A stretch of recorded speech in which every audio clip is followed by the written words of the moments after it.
Okay, so I think we had a question on will Cubase Pro 10 open projects from earlier versions? Yes, it will. So you could go back to, Cubase SX1 if you wanted to. All right, so we have Argentina.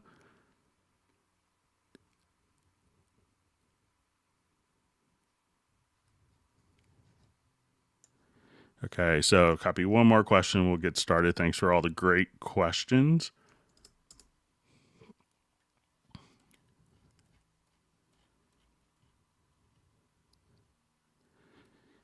Okay, so we'll start off with a question about macros that was sent in. It says, I'm inquiring about macros. A while ago, I asked in Cubase forums the following: when adding various key commands in succession, is there a way to temporarily halt the macro so that I can manually perform an action such as click on an event, highlight something with the range tool, etc., and then have the macro continue to the end? Someone suggested that he might have seen you show something to this effect, but could no longer recall where exactly or how. Perhaps they're simply not possible. Anyway, I thought I'd contact you and see if there's indeed a way to stop a macro midway and then have it restart once a certain action is performed by me. And this question's from Richard. There really isn't a way to kind of stop a macro and do a selection. So what I've seen a lot of people do, if you needed to pause a particular function, I've seen some people, like when you go into macros, and if you're not familiar with macros, they could be accessed from the key commands, and then you could just simply have macros that will allow you to do multiple functions. So I've seen some people that sometimes a window may take a little longer to pop up. And what I've done in some instances where you need just a little more time is just do something like open and close the transport panel to give a little more time for a background function. If you need to be able to select a particular function with the object selection tool or the range tool, what you might want to do is just make sure that you could have multiple macros, and you could assign each function to different keyboard shortcuts to do step 1, step 2, step 3. And if you do it kind of repeatedly, like I often do, like Option Control Shift, and then I could do the first step like Option Control Shift 1 for the first step, Option Control Shift 2 and 3 and 4, and kind of keep those same modifier keys to do each step of a process. But there isn't kind of a clever macro way to be able to pause and select something. Maybe we'll see something in the future. I've had some discussions with that. Our next question was about fixing the master fader on the right-hand side of the mixer, how to do that. So if we look at our mix console, you may want to always have, I'll just kind of zoom here so we could see it a little better.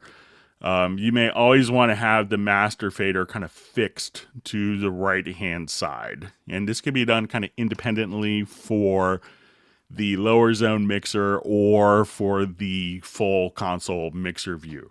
So if we wanted to do this, we could make sure that this is kind of the active selection. We can see this white border around a frame, and you could go to visibility, and then you could click on zones.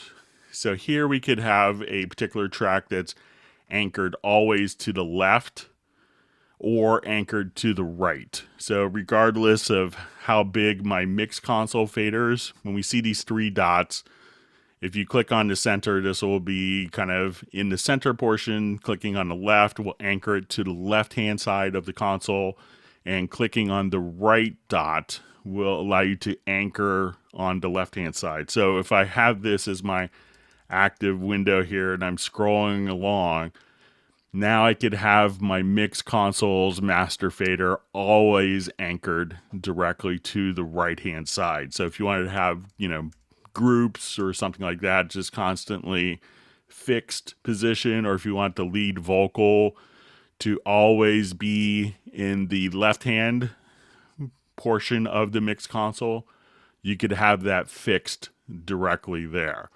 In the full mix console view, it's a very similar concept, but when you go to the visibility, you'll have your zones here. And so these could be independent for the lower zone mix console versus the larger mix console. So at that point, we could have independent settings. But again, you want to go to the visibility tab to zones, and then you'll see the three dots. So clicking in the center will just kind of place it with all the other channels, anchoring it to the right or anchoring it to the left. So you could have that set up very easily for that. So I'm just going to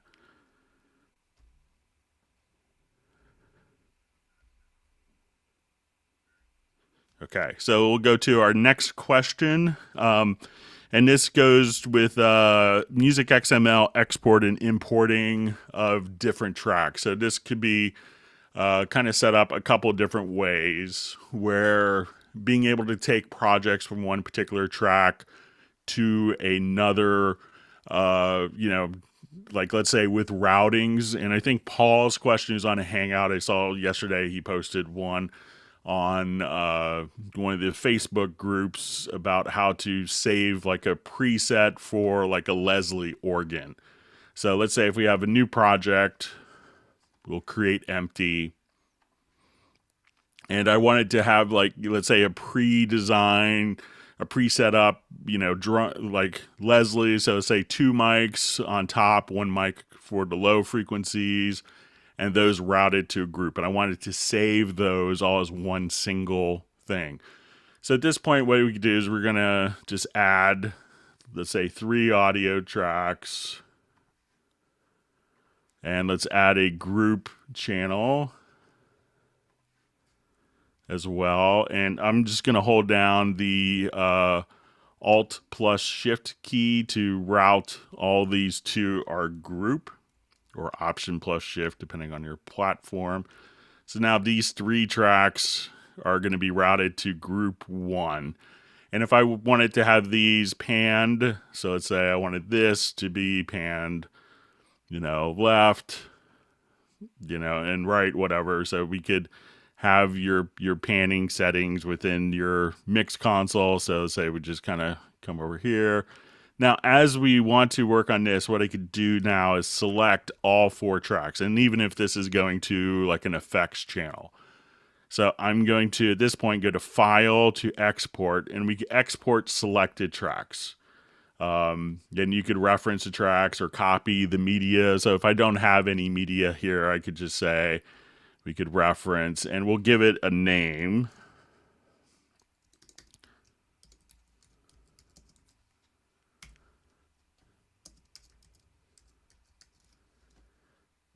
So let's say at this point, I deleted these files and I have another session, and then I'm just going to be using like the Leslie miking configuration that I wanted. At this point, what I could do is import a track archive. So as soon as I come here to my track archive, I could just open that up. We could have all the tracks selected. And now all of my routing is automatically preserved. So I could do this with my effects channels and with group channels setting. So the nomenclature could be a little confusing because you export selected tracks and import a track archive. So a lot of times when I'm doing projects, I may delete all of the media from the project window and save the files like this without any content, because if you mic'd up like the drums great once, or the grand piano or your Hammond, you could just simply pull up the projects, from those particular settings and be able to do track archive, so you don't have to recreate it all the time. So that's a very handy thing to be able to do. All right, so, and we had this question sent in earlier that I saw, but having 2 MIDI key editors open simultaneously. And we got this question, I think, from someone in Canada. So let's show how to do this. So let's say if I added an instrument track,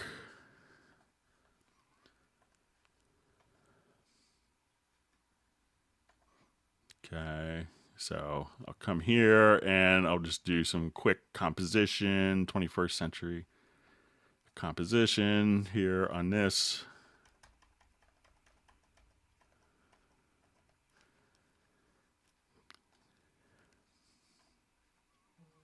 And I will duplicate this particular track.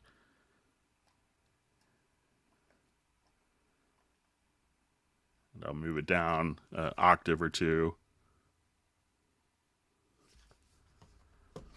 Okay, so if we want to be able to see, generally like we could see, our tracks together, and I'll just move this over in time as well to make it a little more obvious.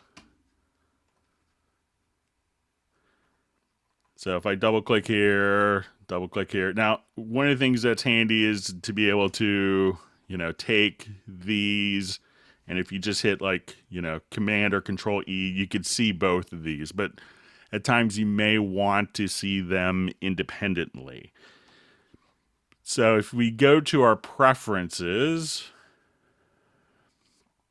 and under, let's see, I think it's under editing.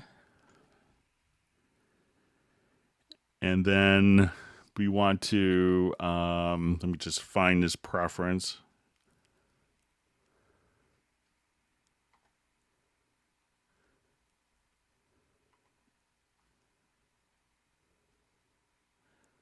It's something like editor content follows. Let me see if it's in here.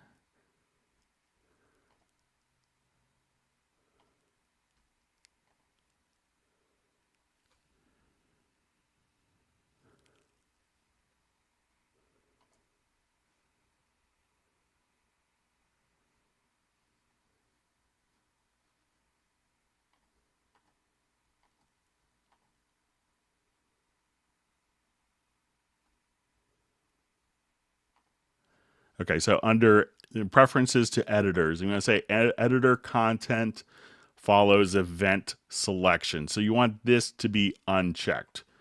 So now if I click here, and let's say if I have this as a separate window,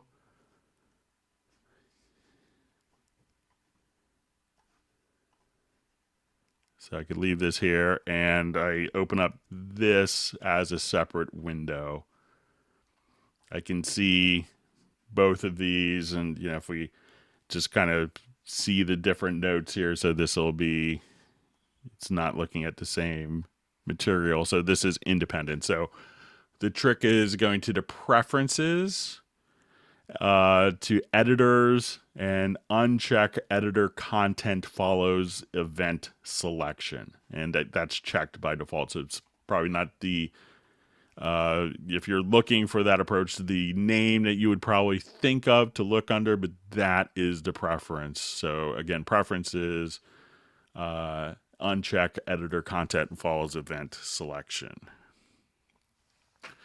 All right, I had a question at the Game Developers Conference in San Francisco last week from someone. That was kind of an interesting question, where they wanted to be able to hide and not see the folders as parts.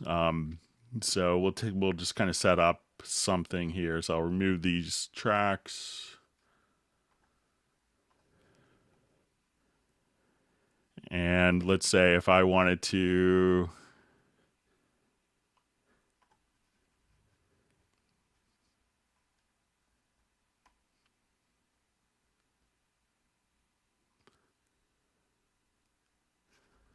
okay, so let's say we have all these versions of Retrolog, and these are in a folder. So I'll just right click, and at this point we'll say, move selected tracks to folder. And I will go ahead and just duplicate this folder.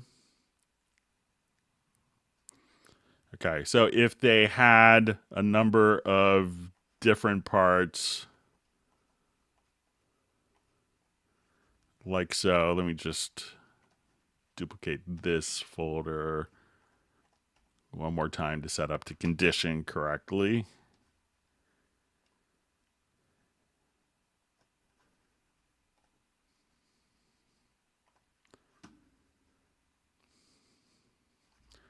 So at this point, if they had tracks that had no data in them, one of the things that they wanted to do was to be able to kind of set up, different channel configurations, so that they could, when you come here, you could say show tracks that only have data. So if they're working from a template, you could say and hide those. But what they didn't want to see was the folder being represented here if there was nothing in this. So they wanted to not to have this folder element here that didn't have any data but was just kind of a visual collection, to be able to hide that from view. And again, this is found in preferences. And at this point, you could choose to, when you go to our event display to folders, you could say never show data. And at this point, when I would hit OK, those folder tracks, as soon as I did that, will be hidden. So now when I hit apply, we could see kind of the folder tracks contained here. And you could also just say hide when expanded. So if we wanted to close and collapse the folder at this point, we could see kind of the data and events on the folder, but when it's opened, we could just go directly to this particular preference and see it only when expanded or never show the data. So this way you could have the folders visible or not visible depending upon what you have set up. So if you didn't want to see events where there was no MIDI data or audio data, you could just simply at that point choose this. So go to preferences, to event display, to folders, and at this point you could just click apply and the folders would still be there, but no physical container represented directly on the folder there. Okay, so I'm just going to do a quick check. Thanks for all wonderful questions.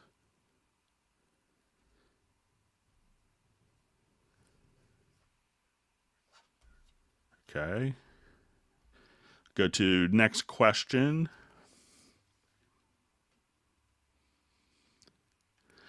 So the question is, when creating a sequence pattern in Flux, is there a way to copy the original pattern to a variation bank? So Flux is one of the instruments that comes directly within directly within the Halion Sonic SE.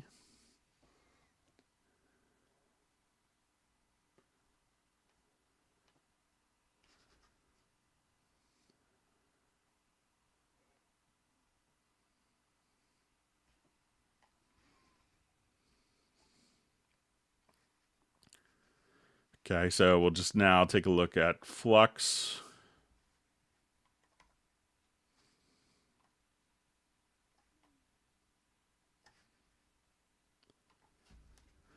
Okay, so as we kind of look at Flux, so if we come here to edit, and then let's say if we go to the arpeggios,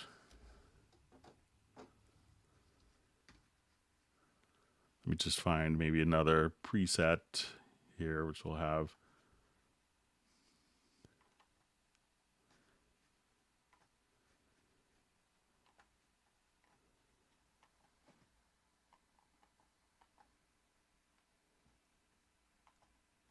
So let's just go ahead and we'll activate a quick, arpeggio here. So let's say if we wanted to just do our pitch, and let me just call up a preset.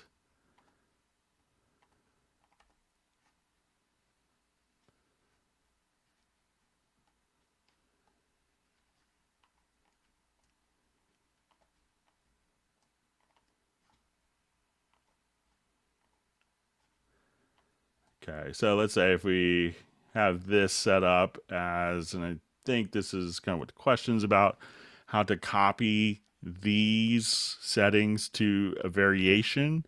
So if I go to variation 2, I don't really have one, but if I want to do quick variations, Within Flux, you could right click and we'll get copy the flex phraser variation, go to select one of the other user presets, right click and paste. And then you could do some variations on that quickly without having to kind of redo everything. So if I now wanted to go to variation 1, variation 2, and if I go to variation 3, and again, you could just right click and you could assign it to different pads, again, by right clicking. So if again, you just say, let's paste that particular variation, and that way you don't have to kind of start over entirely from scratch every single time that you want to do a variation.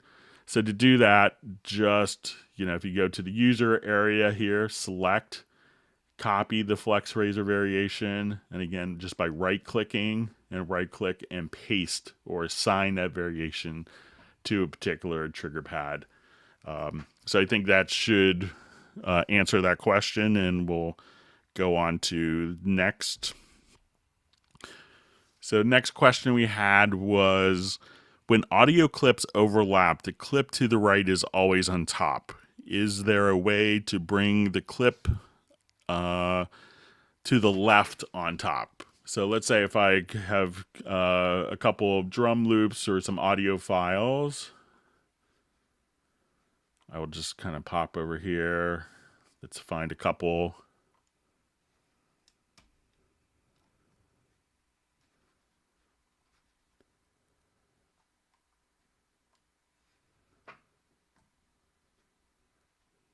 Okay, so at this point, let's just check to see. Let me just check my VST connections very quickly.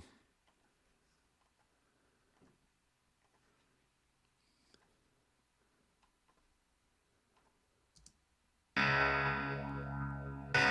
right, so let's say I have two different audio files here, and I wanted to, so let's say, if we listen to this,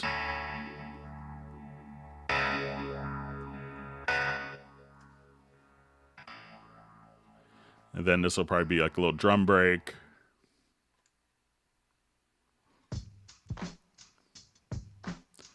So if you do this, it's that the one on the right, generally gets the like on top. So if we just wanted to kind of play that as soon as the drums come in, when it ends, the audio will jump back. So, and if you click here,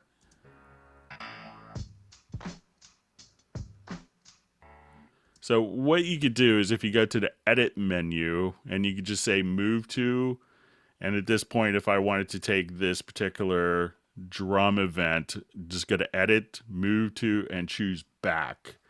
And then it will just play back.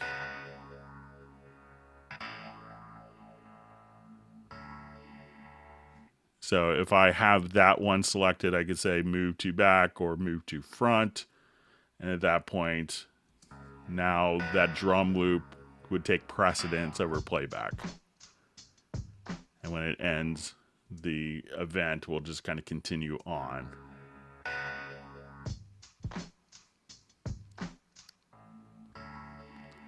So again, that's going to be found under edit, move to, and you can choose front or back. So if you want it not to be heard or seen, move it to the back. If you want it to be heard or seen, move it to the front.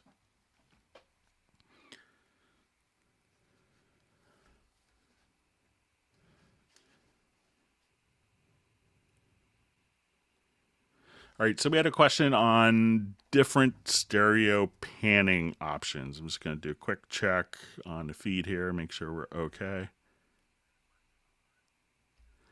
Okay, so this also came up at the Game Developers Conference where someone was wanting a way to not only have the traditional balance in the panner, so when we go to the fader where we could position an element to the left or right, but they wanted to be able to kind of maybe have a wider panning and positioned. So if we go to the panner, and we can do this in the main mix console or directly here, they want it, if you go to the combined panner, at this point, you could just kind of hold down the left mouse button and you could set how much of your left and right are actually, and you could move each of these independently. So if you wanted to pan something and kind of keep it directly within this, you could change the width of the panning by holding the mouse up and down. You could reposition it just by moving it left to right.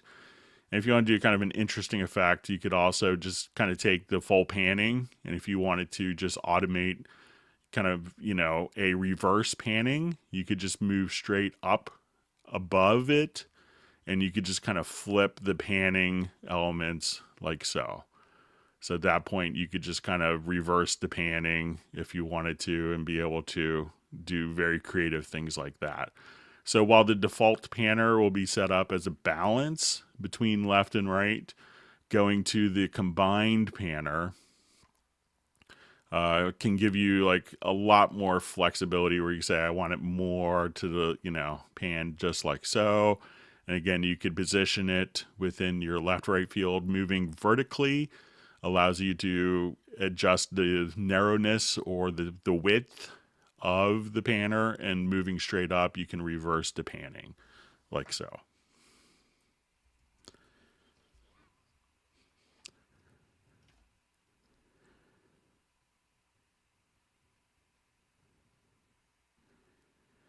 Okay, so the question is, if I save a drum in Groove Agent and copy it to other pads, I rename them, but when I do an export, all the drums are named the same thing. So let's go ahead and see if we could recreate this quickly. I'll just do a new project. We'll close this one out.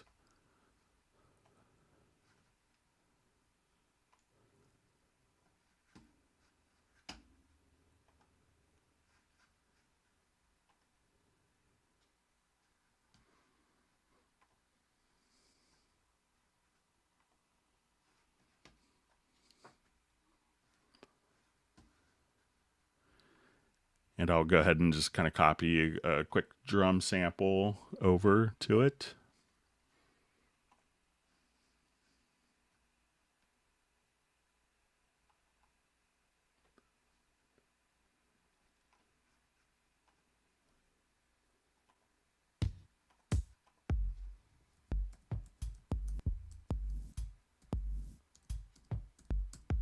Okay, so let's say if I want this, I'm just going to copy it here. So let's say if I copy that pad,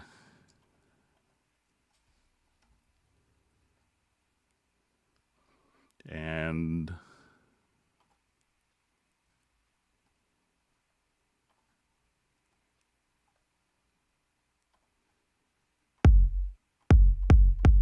okay, so let's say I have these four, and I'm just going to reread it. So if I save a drum Groove Agent copy to our pads, I rename them, but when I do an export, all the drums are named the same thing.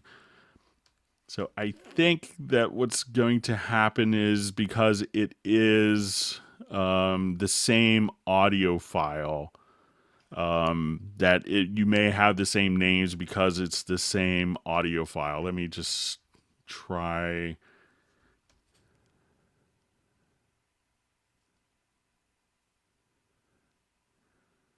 So what you may want to do is, like, if you have the sample in, let's say we just drag it to our timeline and, rename it.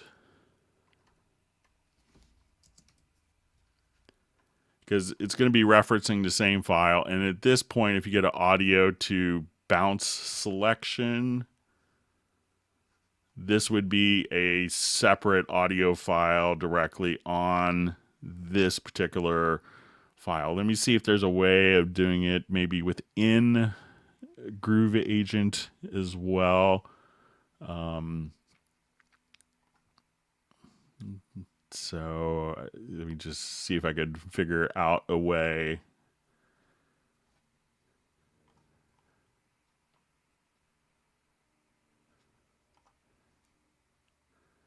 So I think since it's using the same exact samples on each of multiple pads, if that's how you have it set up, that you may have to, rename the file. And let me just see if there's something maybe within the sample editor that would allow us to maybe rename a particular sample or create a copy.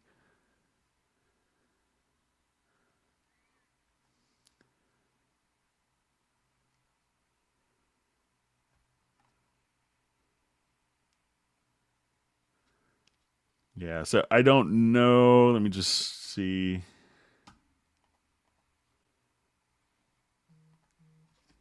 So I don't know of a way to have that kind of automatically rename it. So you may have to drag it into the project and create a separate file or give it a unique file name. So, but if I'm misunderstanding the question, just let me know. Okay, so we have a question. I hear a double sound when monitoring with headphones unless direct monitoring is on. I would think that there'd only be a delay of the signal and not doubling. Depending upon your audio interface. So when you come here to like your control panel, many audio interfaces may have, just set this down here, may have a software mixer. With my interface, I can't do it because it's actually kind of integrated, but you may have a software mixer that's set up so that many audio interfaces will allow you to hear the direct sound plus the latent sound. So it's probably going to be something that you need to set up in like the control panel mixer for your audio interface. The interface I have doesn't have that when it's integrated with Cubase, so I can't really show that. But a lot of times if you have like a little applet, and I think that if you did your configuration there, that's causing the doubling sound that you're hearing in the monitoring. Okay, so we had a question about the MIDI key editor. So let's come here and let's add a quick instrument track. And we'll just add some data.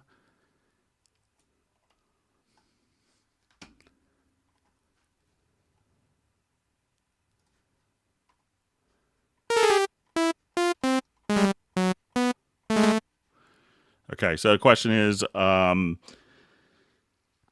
I group notes in the piano roll and move or copy them as a group? So let's say if I just wanted to, select these particular notes, I'll just turn that down really quick. So if I wanted to just select notes, you could kind of, group them like so. Also, if you, so let's say if I just came here, and now if I wanted to group a series of notes, I'll just shut this off for a second. So we could select this region of notes and move it as a single entity. If you wanted to just select those notes and duplicate it, you could hit Control or Command D as well. So all you have to do is kind of lasso to select a group of notes, and then you could hold down the Alt key and copy them, or Option key, and be able to kind of treat them as a single entity. So a number of different ways. So once the notes are selected via kind of like, some people call it like a multi-selection or a lasso process, then they could be treated as a kind of a single entity, if you will. All right, so I'm just going to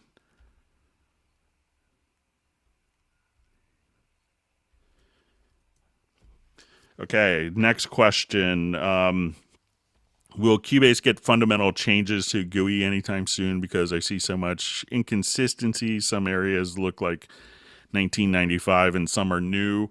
With Cubase 10, I think they did over 2,000 different windows, just to kind of, for the high DPI support. And I think that as we see more maintenance releases coming out, more windows are going to be updated to the new kind of user interface paradigm. So, when you look at a program as deep and with the breadth of Cubase, it's hard to get every single window kind of revamped. So, but that is part of the process. So we'll see more maintenance updates, more consistency.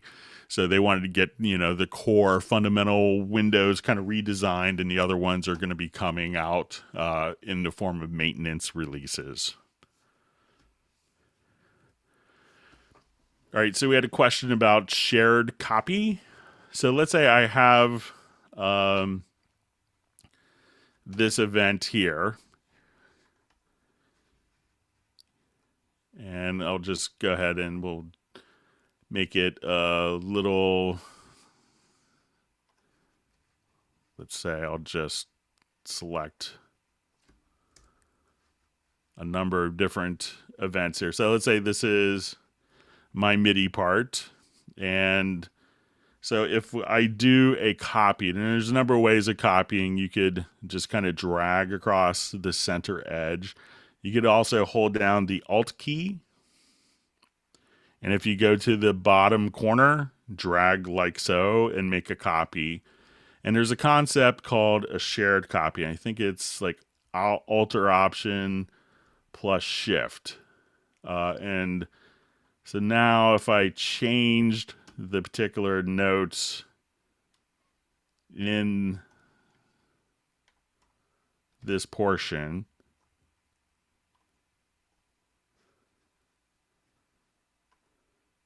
we can see that all of the edits that we make here are going to be automatically reflected. So instead of just Alt, so if I make a copy of this just using the Alt key, and I change the settings in this particular editor, all these will be linked, but this won't be. So a shared copy, it allows you to take one part that's been copied, like, let's say 100 times in your project, and you change kind of the original part, and all of the other parts will thus follow the changes to reflect the same changes. So this isn't a shared copy, and we can see the MIDI data here being able to reflect all the changes that you have, but this one, which isn't a shared copy, doesn't have those changes. So again, to do that, what you want to do is, as you make a copy, hold down the Alt or Option plus Shift, and that will make a shared copy. So now if I change this particular note, we'll see this one change, but these not. So instead of just using the Alt key to do a copy, you could do the Alt, then hold down, you start moving it, then hold down the Shift key, and then those copies will be linked directly to the original part.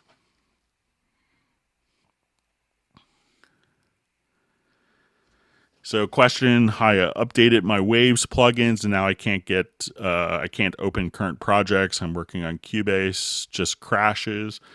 Make sure that when you installed all your Waves plugin updates that you didn't install 32-bit versions and that you didn't install VST2 versions. So if you've done that, make sure that you may want to remove your VST2 and 32-bit versions and just have the 64-bit VST3 versions, and I think you'll be okay.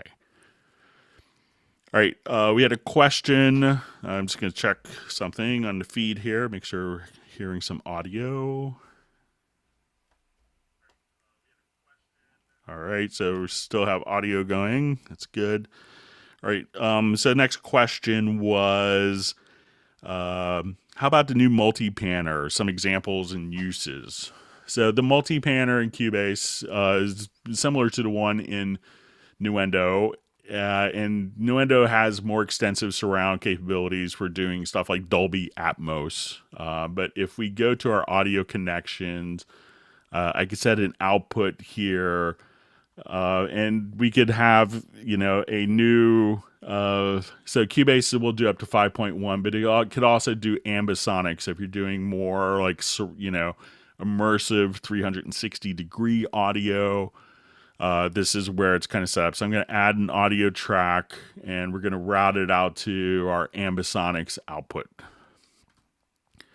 So now as I would open up the panner, we can now see, your ambisonics, so you could do kind of be able to spin around in your head and be able to, at this point, see from the rear view of your head or the top view. You could have kind of your independent panning options just like that.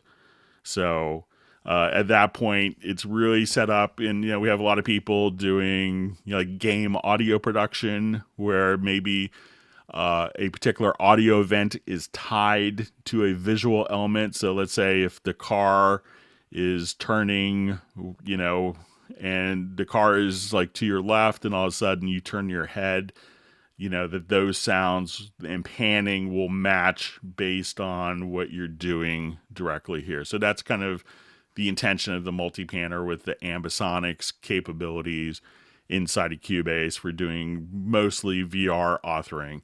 And with Nuendo, you have the options of having the full height parameter for your panning. So if you're doing like, like 24 channel Atmos mixes where, you could see a 3-dimensional room, you have that functionality in Nuendo. So if you're doing more Atmos work, that's going to make a lot more sense for Nuendo. And if you're doing ambisonics in 5.1, we'll see that functionality handled just fine in Cubase.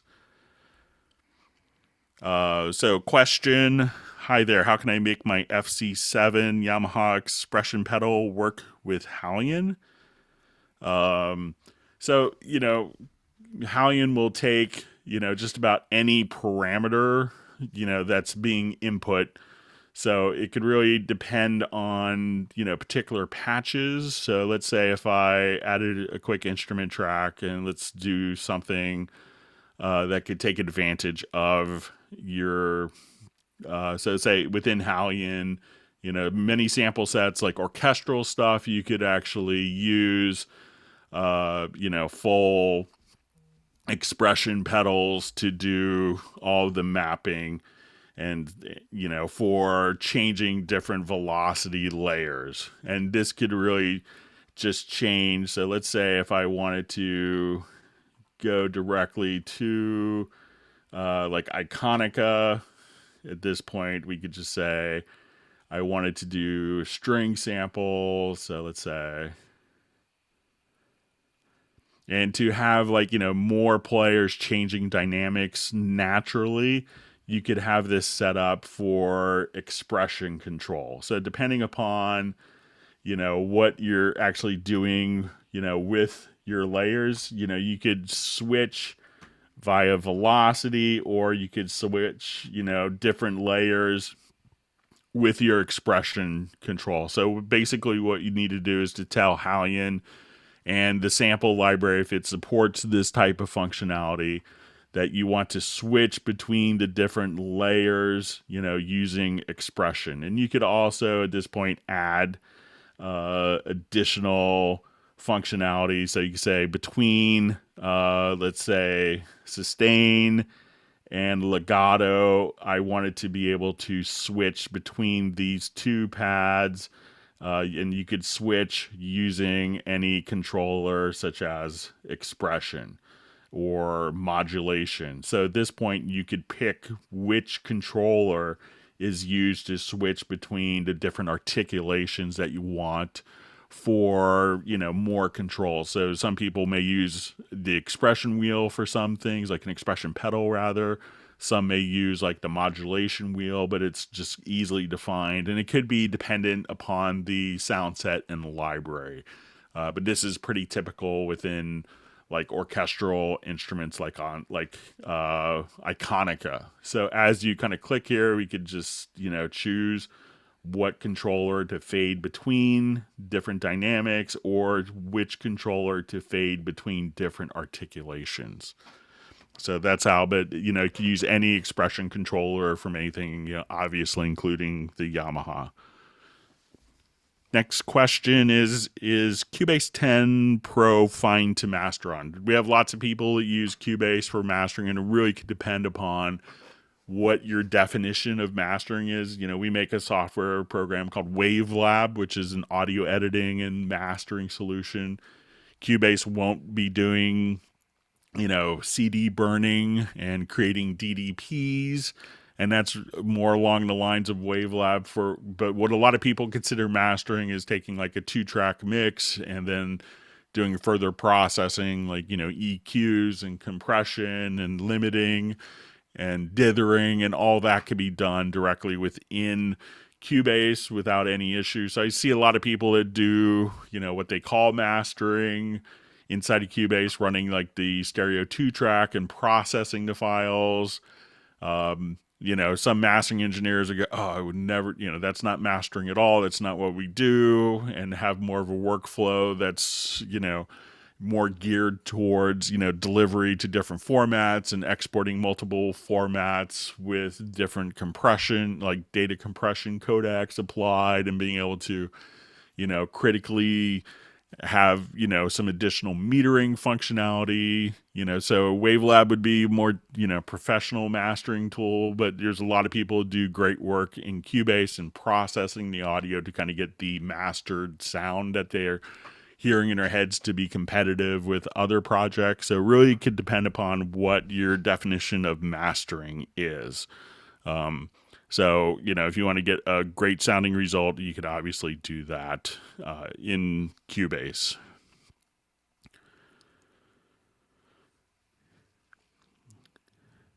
Okay, so question, what can you recommend for memorizing shortcuts? Should we buy keyboards with Cubase shortcut stickers on them? What I would recommend is, and I've seen some people have been using Cubase for years and years, who still, some people can memorize keyboard shortcuts really well. Some people, have a hard time memorizing keyboard shortcuts. What I would do is try to learn, like anytime that you go to a menu option, try to, learn what the shortcut is for that particular function. So if you find yourself going to the menu, so let's say, okay, I want to go to the pool repeatedly, and let's say you do that 4 times and you go up to the menu. What I would suggest is, like, every time you go to the menu, try to learn 1 or 2 new keyboard shortcuts every day. And then you could really kind of build upon your kind of muscle memory. And it really gets, very dependent upon keyboard, muscle memory. And just kind of getting those keyboard shortcuts and the repetition of it. And I find that people that, work, with keyboard shortcuts working, can work faster. One of the fastest people I've ever seen on Cubase is Stevie Wonder, who, relies on keyboard shortcuts for everything, and because he's, doing it as a, operating it as a blind user, he's not actually, he's reliant on keyboard shortcuts, and he can work incredibly fast. I've had this discussion with, like, with Hans Zimmer, and it's kind of interesting because he has a very elaborate, and you can probably see Junkie XL's videos on YouTube, which are great. And they have kind of very elaborate touchscreen controls for firing off keyboard shortcuts. And sometimes, I'll spend a couple days with Hans and his staff and just kind of go over new things. And he's just like, I just can't remember the keyboard shortcuts like you do. I wish I could. It just, my brain is too full. I just can't do it. So I need the shortcuts labeled. But I think if you really try to incorporate like 1 or 2 new keyboard shortcuts every day, that will significantly speed up your workflow. So if you're not constantly coming over here, selecting something, saying, okay, I just want to come to this particular function, and just make yourself learn a keyboard shortcut or two a day. And to me, after a while, I know people that have like the keyboard shortcuts on, like labeled on keyboards. And after a while, to me, it's like I don't look at the keyboard per se. So you just kind of do it from muscle memory. So develop that muscle memory. And I think, making yourself learn one or two keyboard shortcuts a day can make a big difference in your workflow. Okay, we have a question. How can I speed up Media Bay? I have so many sample libraries. It's very slow for me on Cubase 10. So when you go to Media Bay, there's a preference that may help. So when we're here, let's say if we go to our preferences and go to Media Bay, you could say maximum items and results list. Like I know people that have, 80,000, 100,000 different samples and sound design elements. So I think you could actually have up to 100,000 items for your maximum items in your list. So make sure that this is actually, set higher than 10,000. So if you have tons of different sample libraries, you could also uncheck, if you have this on, scan folders only when Media Bay is open, so you could have Media Bay be scanning in the background. Some people will open up Media Bay and then it's kind of rescanning everything all the time. So you don't necessarily have to have it rescanning, but some of those preferences can make kind of a big deal. So, make sure that you have the maximum set to, I think it's 100,000 that you could do. And make sure that every time you open Media Bay, it's not scanning constantly and kind of like starting from scratch to build your list if you have a lot of different audio files.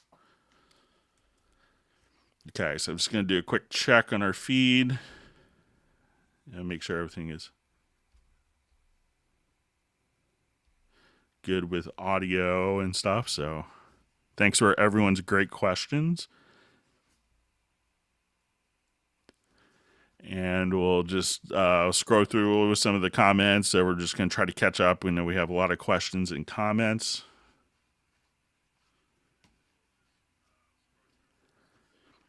Okay.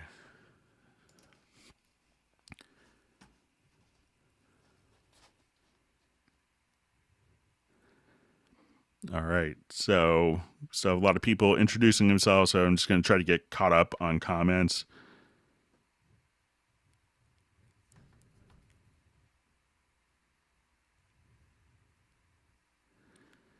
Okay, we have a question. Can you show and or comment on using the system web camera microphone inside Cubase? I just want to simply record a vocal idea, not connect an audio interface and real mic.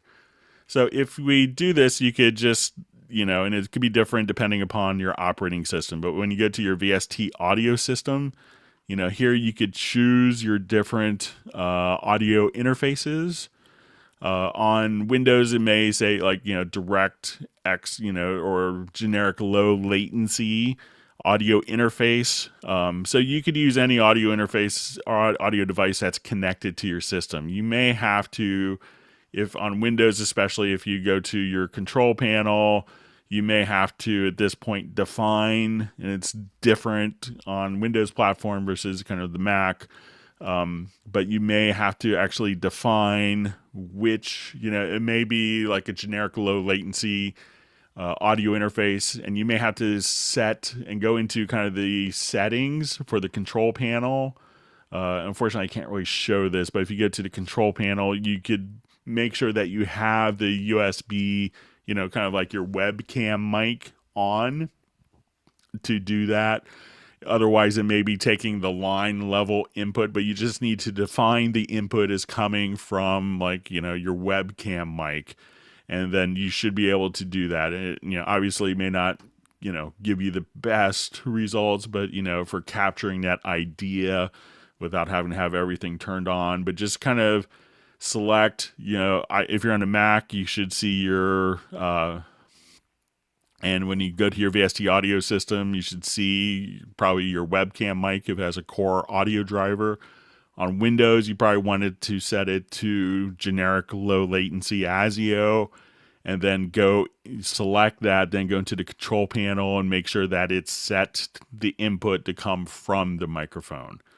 So nothing super special has to be done, but it's a great way of kind of capturing something without having the entire computer fired up, especially if you're kind of mobile on a laptop. All right, so we'll go through some more questions. Okay, so we have a question. Can I create an 808 sound in a sampler track? So, you could definitely do that, and there's this, 18 zillion 808 samples available. So let's say if you just want to come here and we'll just preview. I may have to redefine my audio connections here real quick. Let me just remove this bus.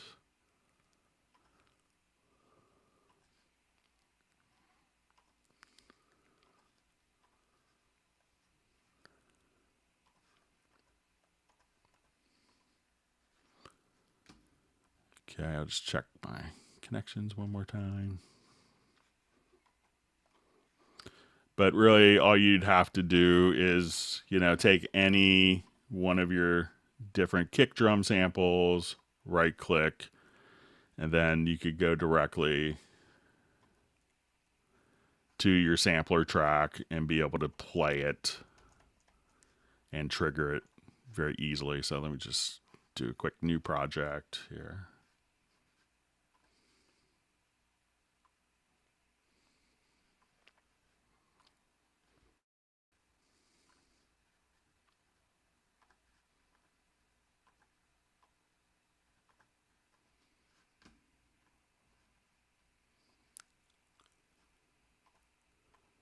Let me just switch it back to my UR44 real quick, see if we can get it.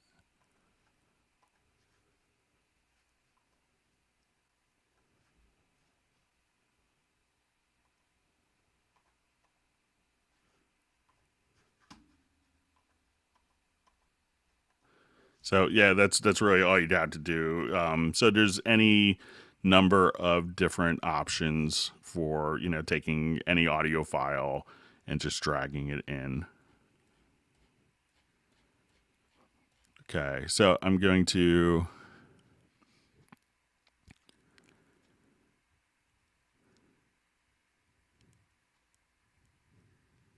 just go through some of the comments. Thanks for everyone's patience.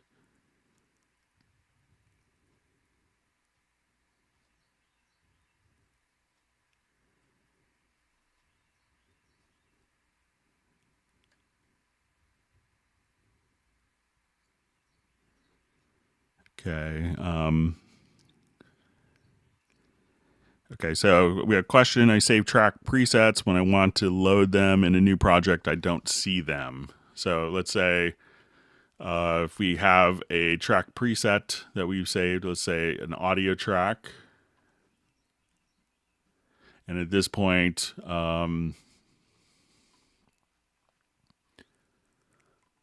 let's say if I have a number of EQs and I have my inserts set up,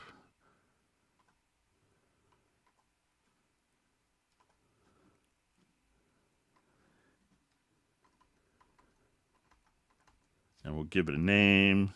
So since Vinny asked a question, so now what I want to do is to select the track, and you can do a multi-track preset as well, and we'll say save preset, and we'll call it Vinny.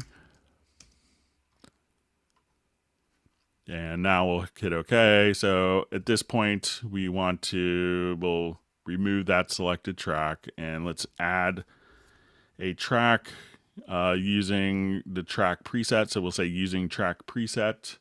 And you may want to make sure that you don't have anything set up here, but you could just look at track preset, and at this point, just click on the name Vinny, and at that point, you could now see everything set up. So the plugins that we set. So when you go to, add a track using the track preset, make sure that, you have user content. You may have to just activate that on the location tree. So, so that's the subfolder that it gets saved into. So, you could kind of click here, just type in the name for, anything, but make sure that you have the user content tree selected. And then you should be able to open up that track preset without any issues.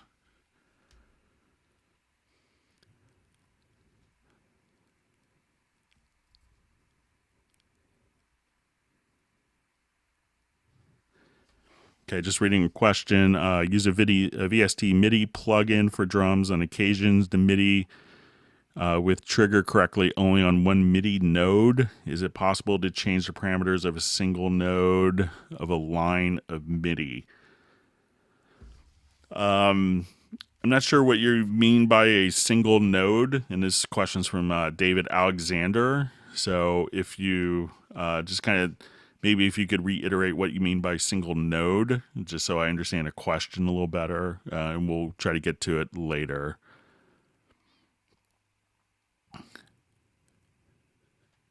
Okay, so and this question is from Paul. Is it possible to create a macro that can add, name, and pan multiple tracks at once? Most importantly, can you create a panning macro? So let's see if we can set up a logical editor preset for an audio for panning. So, there's, when you go to add tracks, we could come here. So let's say if we wanted to add, 5 audio tracks, you can give them a name here. So let's just call it.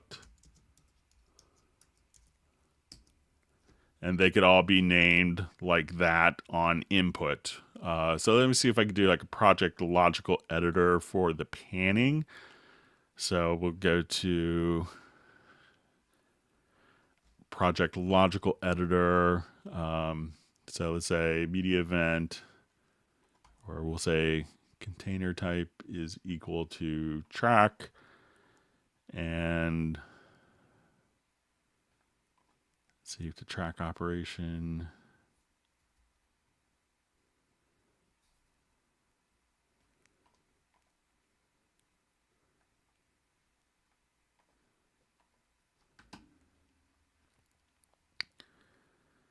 So let's see if we could, I don't see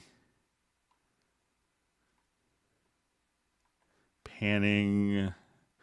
So I don't know a way to, you could save, like a multi-track track preset for panning if you wanted to, but I don't know a way to have it automatically panned. But if we did save these as, track presets, the panning is preserved as we do that. So if you wanted to, have the panning preserved for your particular track preset, that could be saved in a track preset, and naming could be applied, but no real way of adding the panning to like when adding the track that I know of. I could play around with it some more, Paul.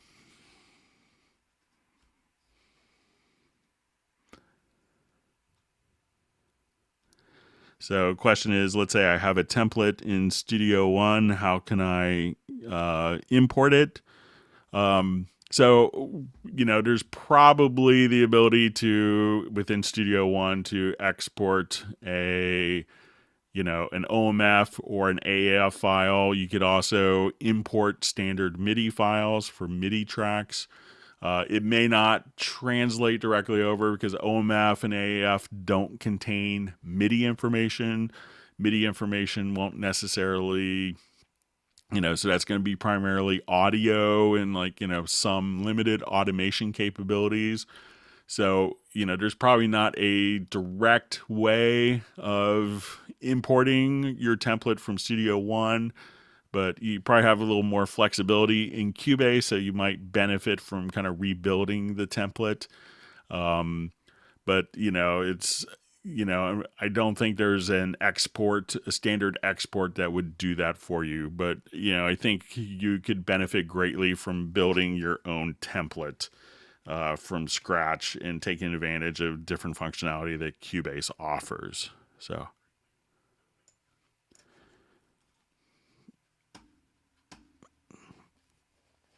Okay, so we have a question, how to get all my drums from Groove Agent to the mixer. So let's go ahead and take a look. So I assume this is probably dealing with multiple drum parts.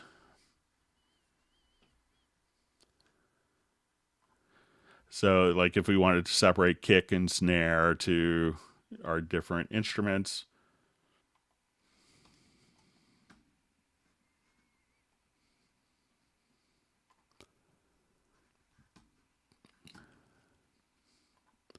So let's say if I wanted to go to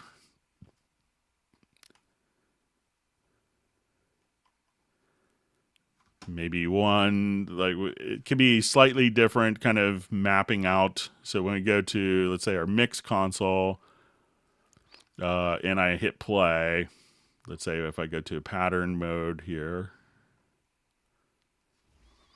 So if we go to the instrument pads, at this point, when we click on a particular output, we could route these, we could make sure that in the VST instrument rack itself that we have the outputs enabled. So now we can see all of our outputs. So if I click on particular instruments here, we could send it to different outputs. So now I could take that drum, send it to output, my master, to output 2, to output 3, and these different sources can be sent directly out to different audio outputs, just like that. So if you select the pad and under instrument, edit main, you click on probably where it says master, and you could send it to internal buses,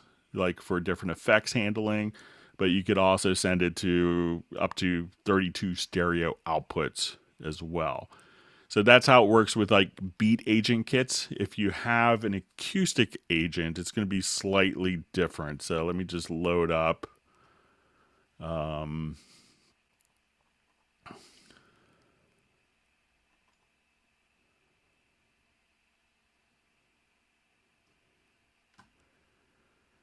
So here what you could do is from within the mixer itself, you could go to the top and you'll see where it says kit mix, and here you could route it out to any of your outputs. So output 2, output 3, output 4, and so these different sources can automatically be mapped accordingly to different outputs like so. If I'm misreading your question, just let me know in the comments.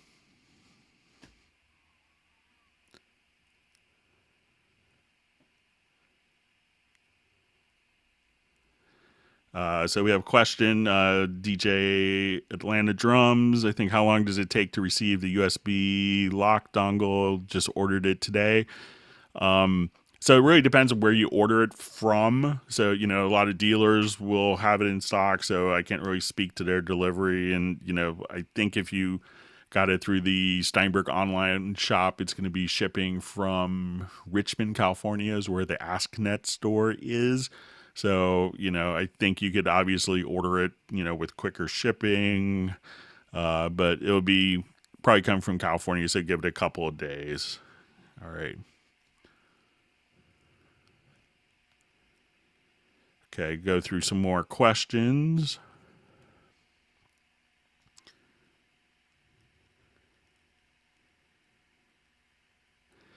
Okay, so we have a question. Hi, does Cubase have microtonal pitch editing per note? So it's part of the VST 3.5 specification. So if you wanted to, let's say I just wanted to go to like, one of the included instruments like Pad Shop.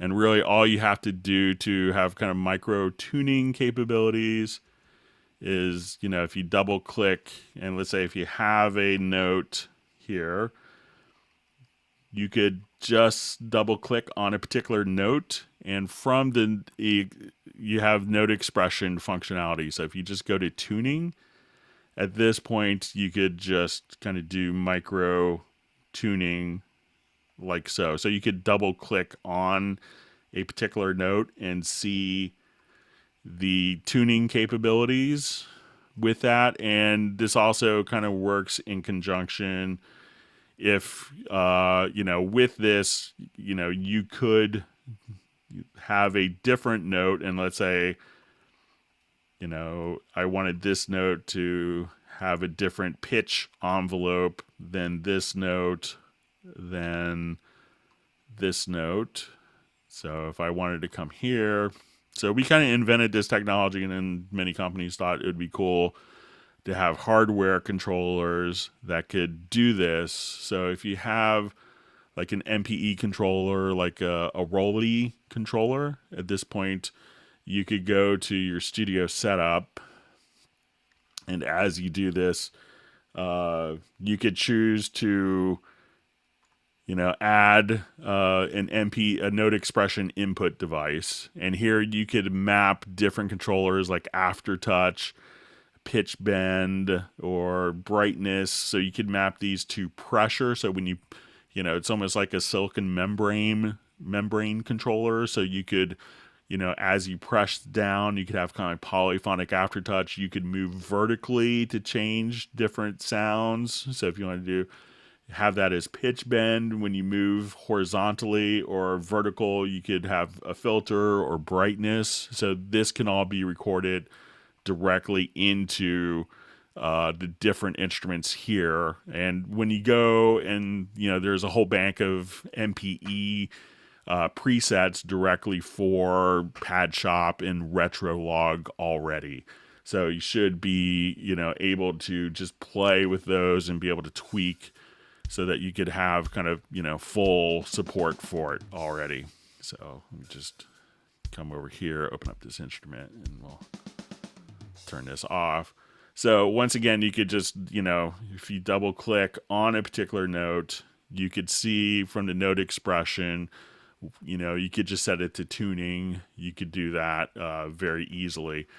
Some people may want to have different, like almost tuning temperaments as well. So if you go to the project setup, and you do that by hitting Shift SE, I think. You could have different her mode tuning types where you could have pure thirds and fifths, or or Baroque adaptive tuning, and these will be kind of more adjusting the tuning temperament of your MIDI, so that you could at that point have all because instead of equal temperament, you could experiment with the her mode tuning as well, and it's found in the project setup under the project menu.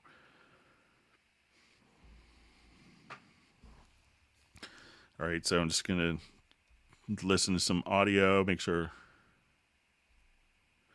we're still getting some audio going on.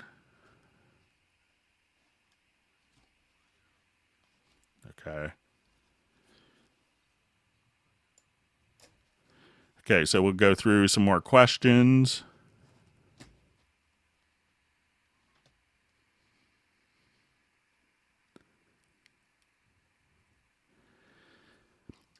So we see a question: when will the right-click menu be fixed? I'm not sure if it's broken, but the design had changed slightly. Had changed with the extended toolbar in version 10. So I think maybe the next maintenance release we might see some changes to have some of that functionality brought back. So we'll just have to. So I don't think it's broken, but there's additional functionality that will be added in soon.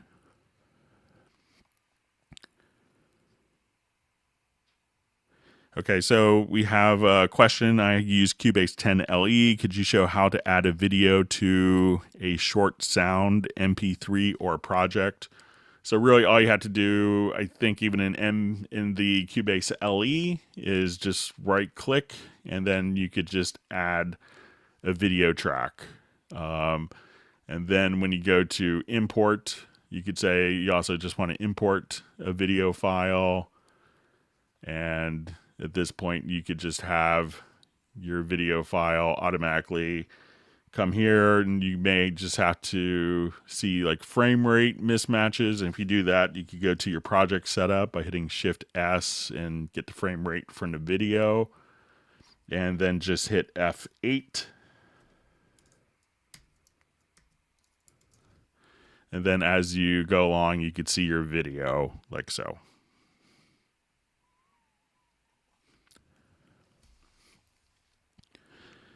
Okay, question. Can I edit, load, and save projects together with Cubase on a notebook and Nuendo on a PC?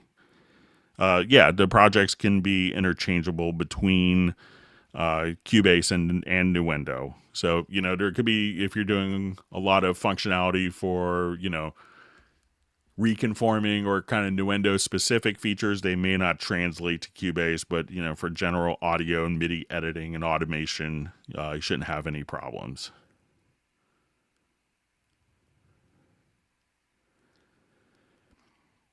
So question, is it possible to have the option no overlaps without deleting MIDI data? So let me just see.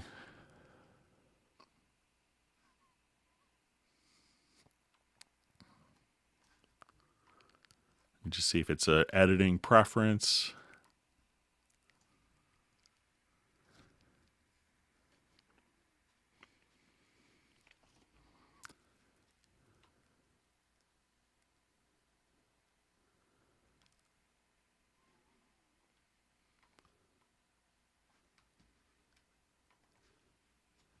All right, let me just create.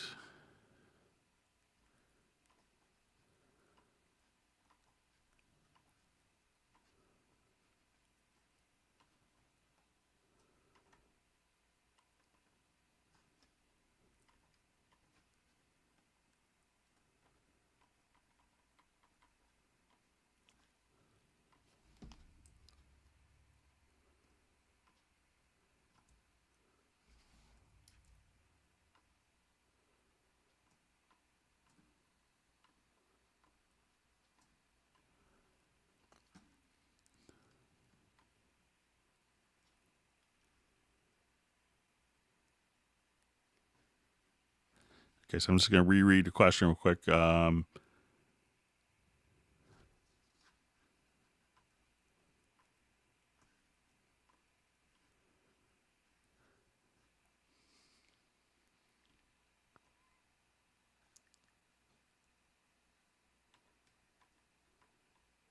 So I'm not sure. Try this. If you go to the functions, there's a delete overlaps there, and see if that does it. Looks like it still might delete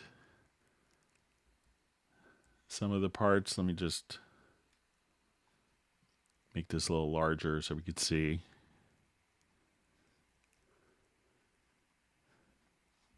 And I'll just transpose this down so we could maybe see it a little easier.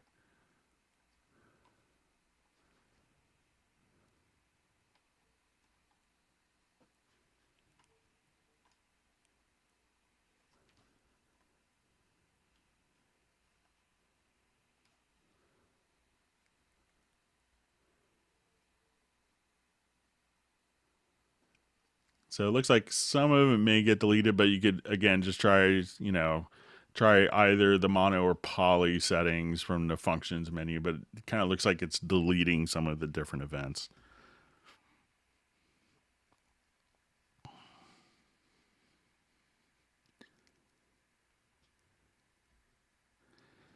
Okay, so question, can you show how now in Cubase you can now see which plugins are causing latency? Basically, just about every plugin will cause latency, and there's a couple ways that you could see it.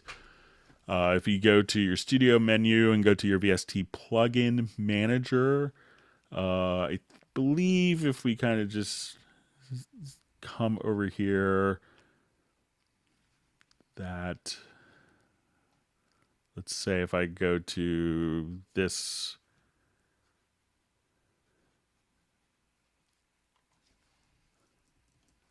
they may have removed some of the functions because it changed.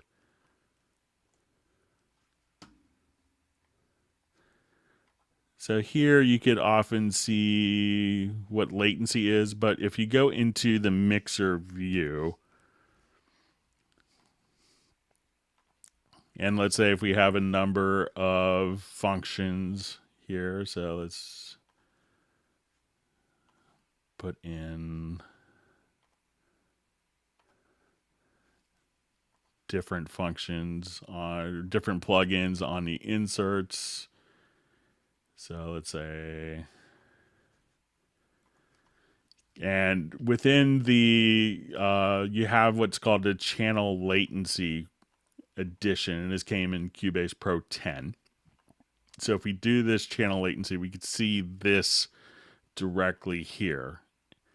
And if you click on the little, if you hover over and see the little drop down menu, you could see exactly which plugins are causing the latency directly, right there. So if you wanted to just see, the latency of, your different channel latency settings, you could just click right there. So this is going to be 42 milliseconds. And if you wanted to delete, at this point, you could see which plugins are causing latency. So you can see, if I wanted to, some of the plugins may not be causing latency as we see there. But let's say if I wanted to have, a convolution reverb, we put that on, that'll be causing some latency. And again, you could see which plugins are causing latency directly here. So if I wanted to go back to my VST plugin manager, let's say if we come directly here to, let's say, Revelation. So sometimes you could see latency for some of the plugins there as well, but just go to like the mixer settings here and go to the channel latency, and then that will give you kind of the rundown of which plugins are causing the latency within the entire system for you. So that was a handy addition to Cubase Pro 10. We would see that a lot of people running into issues with not being aware of which plugins are causing more latency.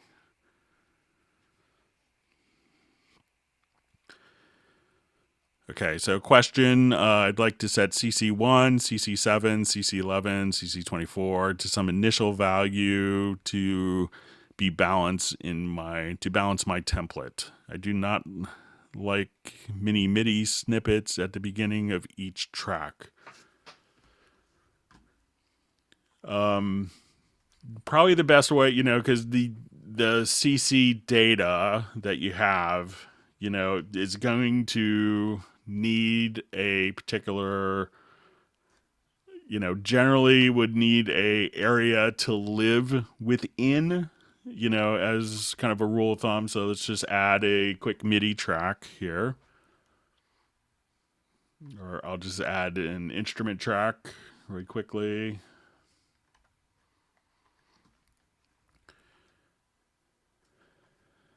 It's really easy to, and I know lots of composers that will have, just a little tiny snippet of an event,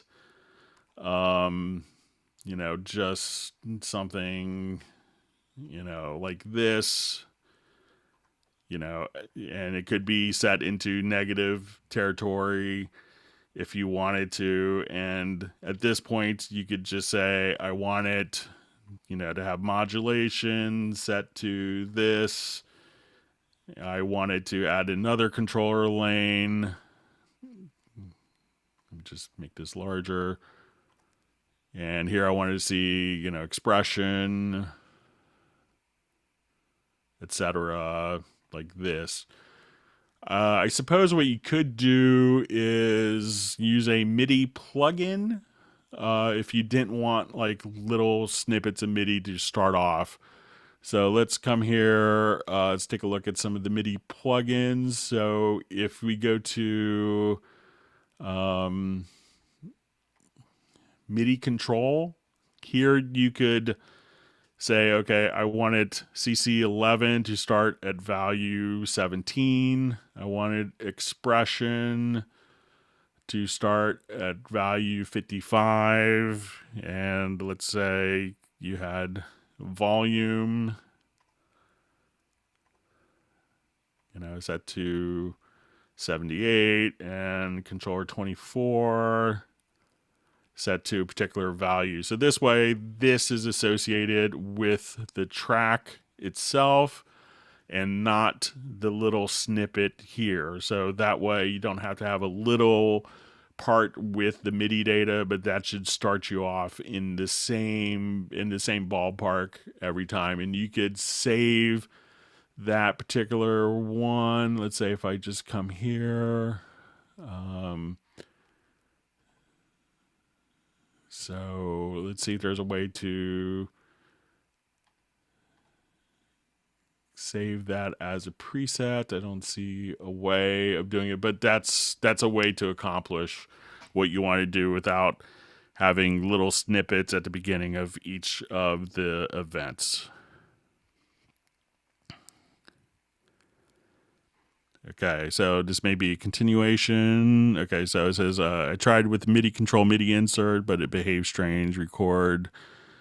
The insert does not work in scrolling through non-used zones, does not set the instrument back to my standard CC settings. I don't see a reason why you'd record that, unless you wanted to embed it directly into the part. But I could play around with it some more and see, if it's resetting, at what point it resets with that. So, but I think that's probably your best approach, and I'll play around with it some more if you wanted to reach out to me or send me a project where it's acting up. I'd be happy to kind of take a look at it for you to see where it kind of gets a little strange. All right, so we'll go ahead and just gonna check playback feed here. Thanks for all the wonderful questions, everyone. Okay.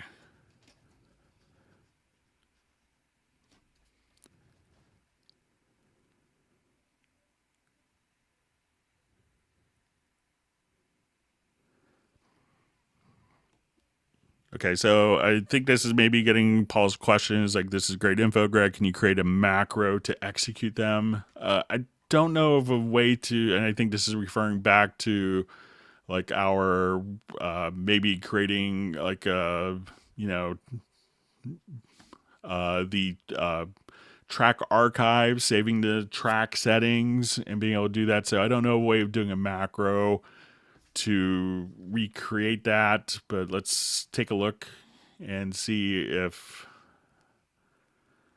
we go to our key commands,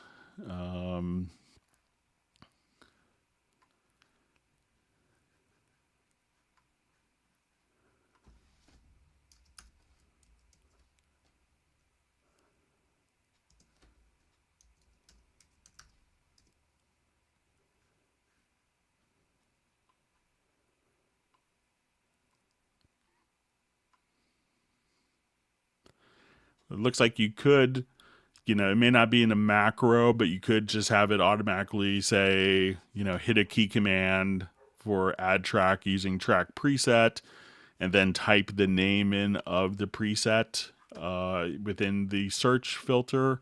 So that it's probably not completely automated, but that could speed up the process. So there is a add track using track preset command. So you could just have a key command trigger that and type in Leslie, boom, and hit enter, and that should be able to load it up for you. So while it's not completely automated, it can't speed up the overall process. So you could just have a key command load it up for, grand piano, load up drum kit, stuff like that.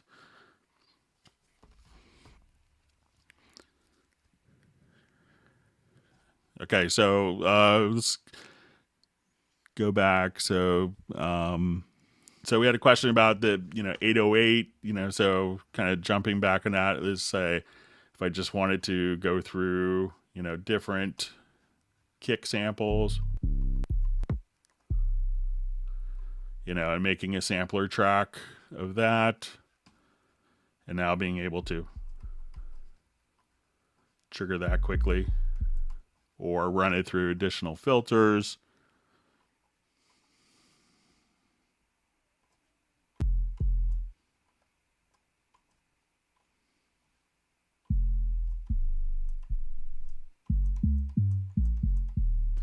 So there's all sorts of different options that you could do. So if you wanted to.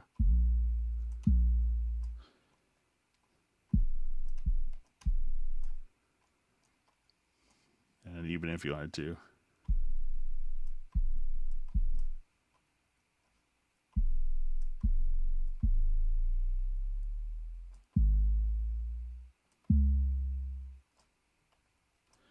And you could have the glide amount go down.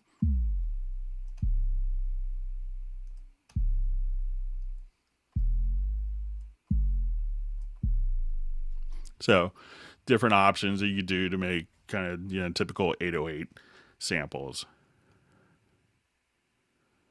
Okay, so I think this question referring back to maybe our overlap. So let me read it. I'm just going to read through it.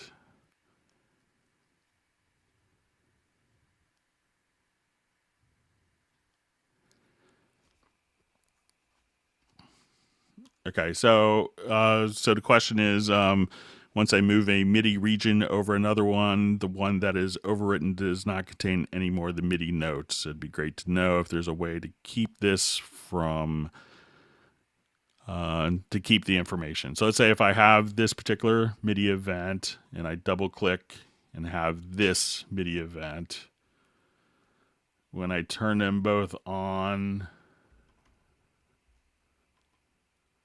so let me just see if there's a delete overlaps preferences under editing.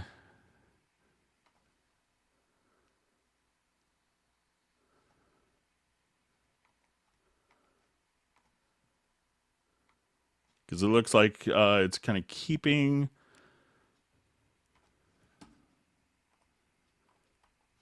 Okay, so if I come here.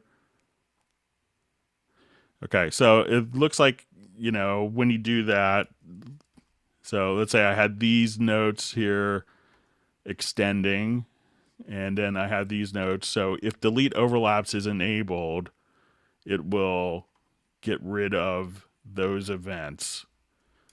So, but if delete overlaps is disabled, so again, go to editing and uncheck delete overlaps, hit apply,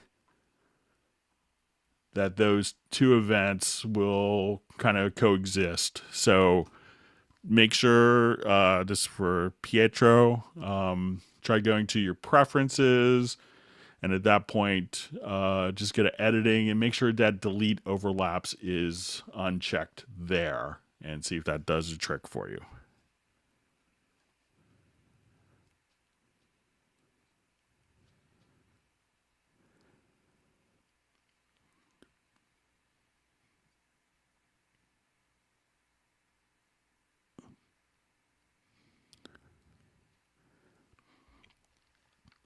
Okay, so I was just saying, question, there must be a bug when you use the note expression for a note and choose to tune it. It may be one semitone down. All the next notes are tuned one semitone down. So let's go ahead and give it a try. I mean, I think it may stay until, and it depends upon the instrument, if it's going to be a VST 3.5 instrument to really take advantage of this. So let me just add a quick, like a pad shop sound here. So, or we'll do loop mash, or we'll just do a quick pad shop.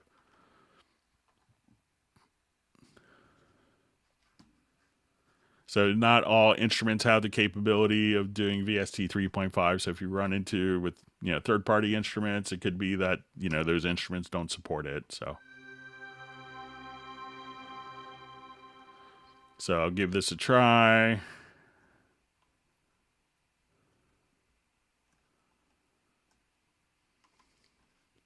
And we'll just set this to our tuning, or we'll just say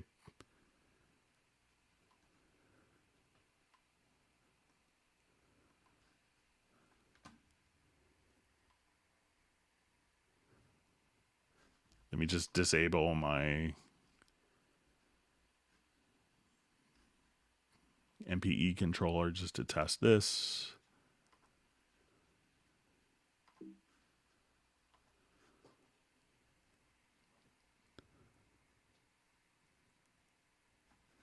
Okay, so we'll say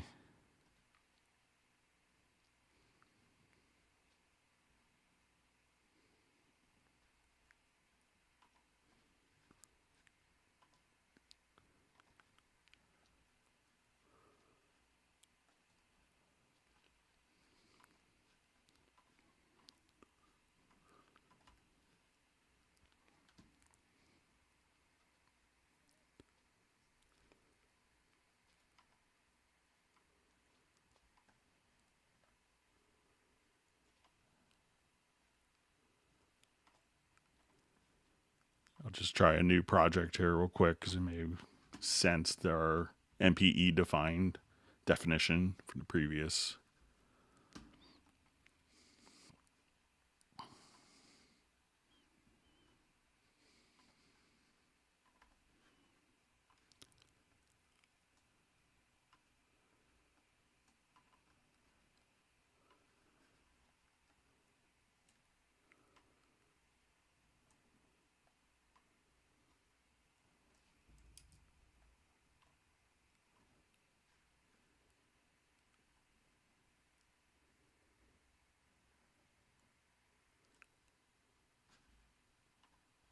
Let me just see if I do another preset if it changes it here real quick.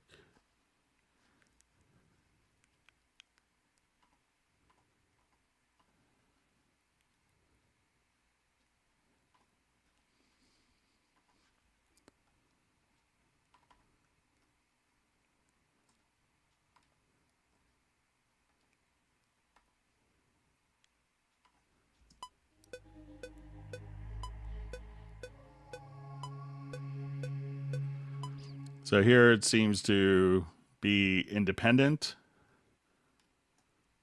So if I put my pitch bend up there, it will play back the two different pitch bends.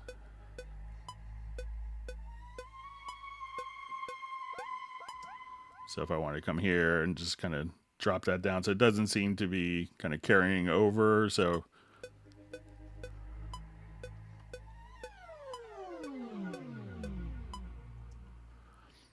it could be maybe the playback instrument that you're using with doesn't really support the note expression capability. So VST2 plugins, so mostly it's VST 3.5 plugins are going to take advantage of it.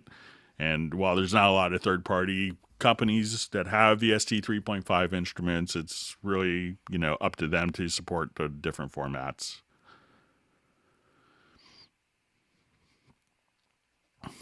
Okay, so question, how do I organize my media bay? Can I just make a fave folder and drag things into it whilst in media bay? One easy way of doing it, you could have different media bay folders, and if you know that you like particular folders, you could right click and add it to a favorites list. If you know that you have particular sounds that you like, you could also just kind of like when I get new, different loops, I may come through here and just rate different loops. So I can say, I like these are my favorites. And now when I go to search for media, I could say, let's go to my media bay and you could only search for 5-star plugins, so you could just search by the number of stars as you're doing a particular search. So if you wanted to say, I just wanted to only contain 5 stars, you could filter out based on the number of stars that you have. So, if you wanted to, search for Media Bay, you could say, okay, I just wanted to come here and look for 5 stars. So if you add more and do the rating system, that could really make a big difference. But if you have particular folders, you could just right click and just choose to add favorites, and as you do that, your favorites can just show up here. So when you go to drag stuff in, you could look through your entire file browser or just go directly to favorites, and that way you could have kind of your known favorite files automatically carry over. Okay, so I've seen a question again several times. When will the right-click menu be fixed? So it's functioning correctly as intended, but I think we'll have more of the previous functionality coming back soon. Okay, we have a question from Stanley. Good to see you on a Hangout. I'm having a MIDI problem. I'm using a Triton keyboard. It is showing MIDI data, but I'm not able to see MIDI in Cubase. I'm using a Tascam 2020. I'm not able to control instruments like Hallian.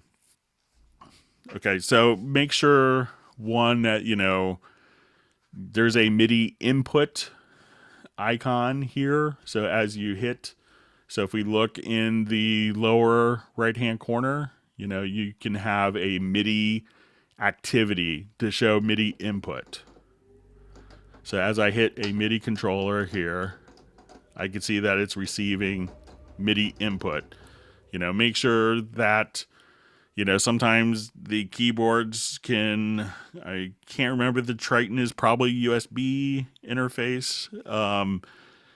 So, you may have to, within your controller, set it up so that it's transmitting MIDI out of the MIDI ports if you're going into your Tascam interface, or if it's using USB, but make sure that you have MIDI set up. You could also, once you select your MIDI here, you can go to MIDI inserts, and there's a MIDI monitor plugin. So if you do this, you can now just have that turned on, and as you hit different notes, you can see kind of what MIDI data is coming in. So make sure that that you see MIDI coming in the transport, in the MIDI activity, and then you could see if it's coming into the computer, and you could also test, like through Windows Media Player, play back a MIDI file and have that play back and see if that's going in and out. But check your connections. It's hard to tell if you're using the Tascam as a MIDI interface or just your audio interface, but those are some things to check out, Stanley.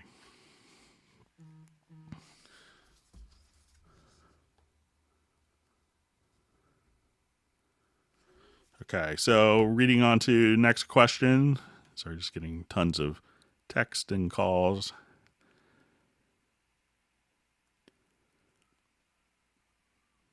Okay, so in a full screen key editor, can you view multiple tracks and then quickly see one track to make a selection and then go back to seeing multiple to finalize the edits on the selected MIDI data? So let's go ahead and just open up a project, like maybe an orchestral one here really quickly. Okay.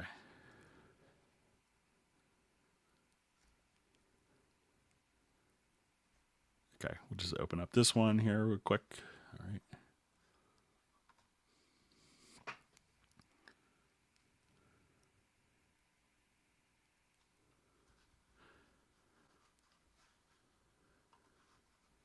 Okay, so let's say if I wanted to see, multiple tracks in my editor, so I could say, let's look at these 4 string parts. So I could just hit Command E, and this would allow us to see kind of all of our different parts. Now, what you could do is if we had these kind of separated as different colors. There's some clever things you could do. So let's say I want red for this particular event, and let's make this orange, kind of green,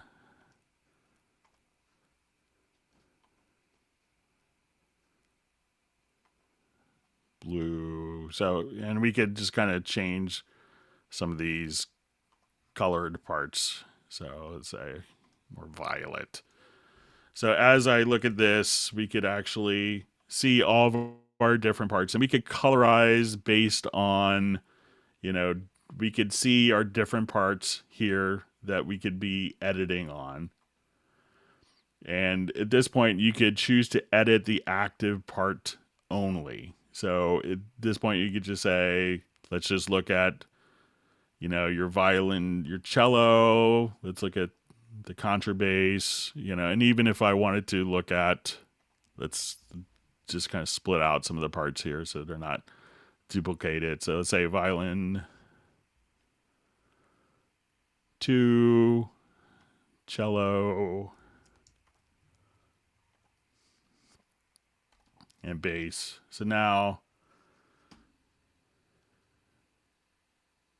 you could choose to, activate, you could switch to, which part is active.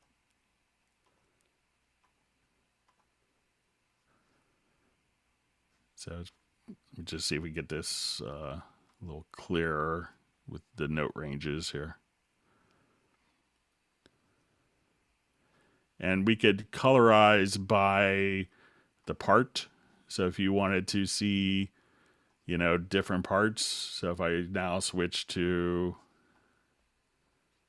my contrabass, I could just simply see that. If I wanted to go to, my violoncello, 1, 2, and 3. So you could, choose to, edit, the active part only, or if you wanted to edit all of the parts, you could just kind of click there. But you could see, if you wanted to select all of them and increase velocity, you could do that. Or I wanted to, if I click on edit the active part only. So let's say, sorry, it's probably not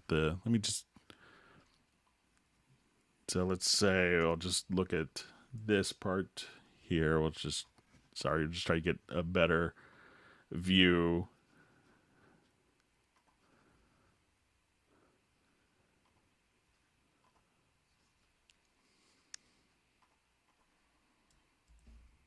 Of some of our parts.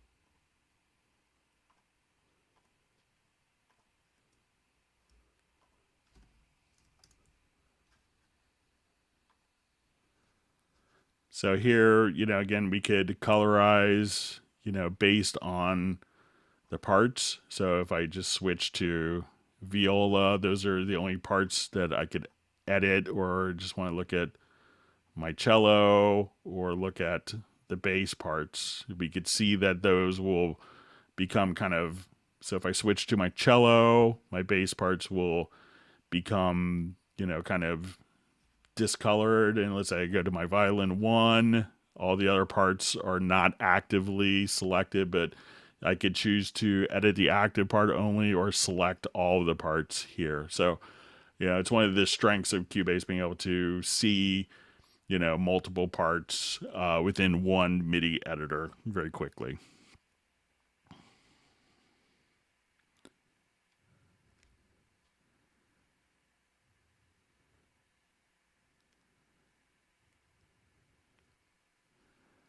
Okay, so a question about transposing. Is there a way to transpose a mix of audio and MIDI in one step for a whole song? It's easy enough to do that with tempo detection. Is there something like that for transpose? So yeah, let me just jump back to a project here. And we'll go ahead and activate this project.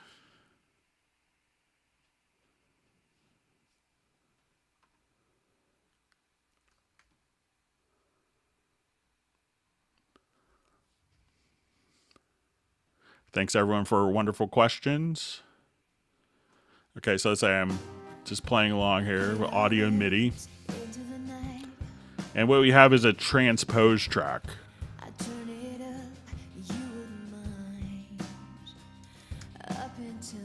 So let's say right here at this measure, I wanted to transpose down. And at this point, I wanted to go back up.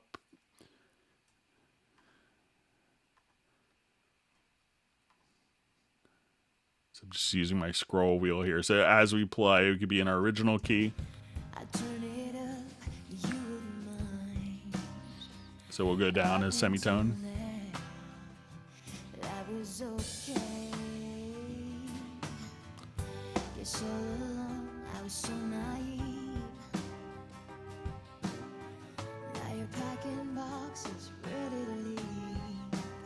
Now, some of this, like I'm using MIDI drums, and MIDI drums I may not want to transpose. So if you actually kind of select the part, you could choose to not, under global transpose, I could say independent. So now as the rest of the MIDI stuff transposes, my drums won't transpose. So that won't be taking my kicks and moving it to a rim shot.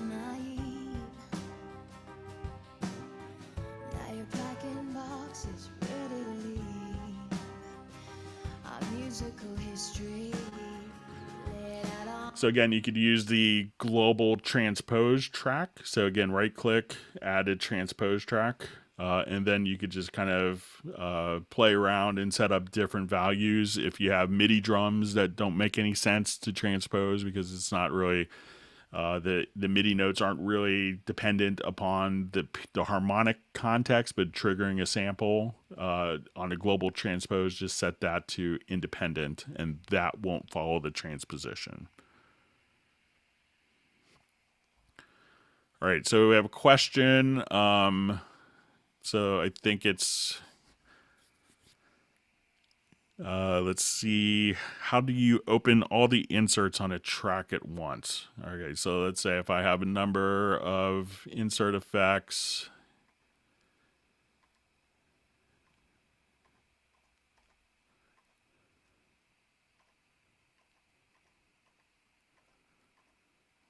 Okay, so try to remember what this key command is, but if we go to your inserts,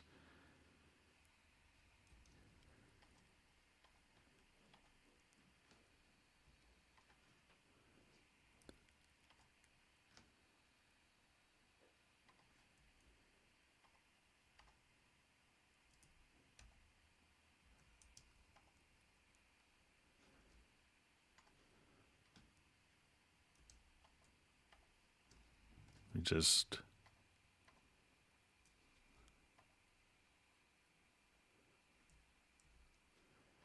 I got stuck on this a couple hangouts ago. Let me just find a key command.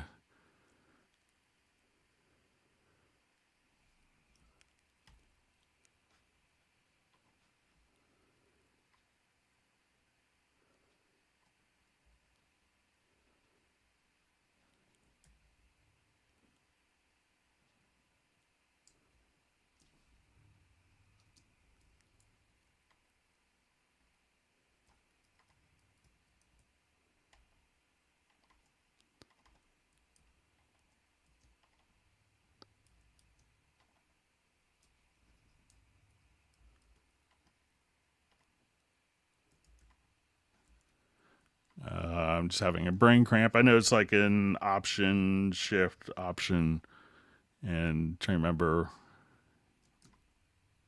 Okay, so what it is,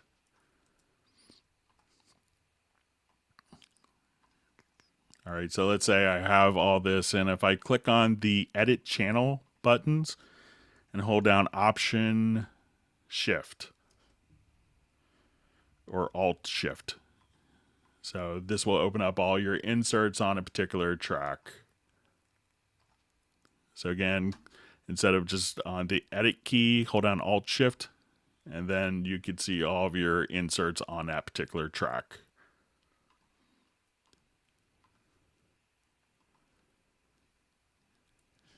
And now if you wanted to reset, just hold down Alt there.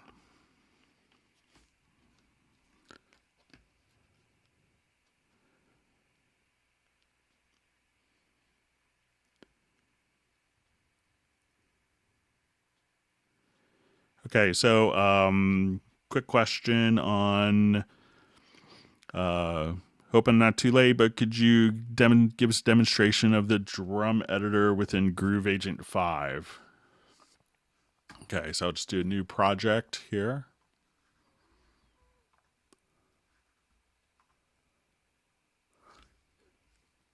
And thanks everyone for wonderful questions. Hope everyone's learning a couple of tips or tricks.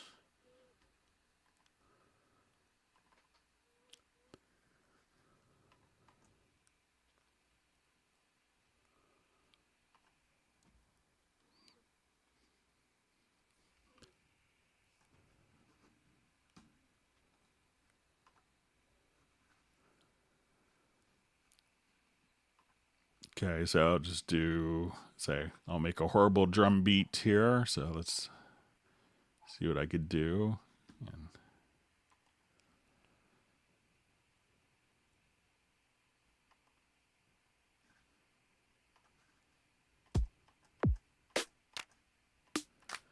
Okay, so I'm going to go to pattern here, and then we could just kind of click on our pattern pads. So, and then once we have this here, we could have almost like a little mini drum editor directly within Cubase. So if I wanted to, let's say I wanted to, make my own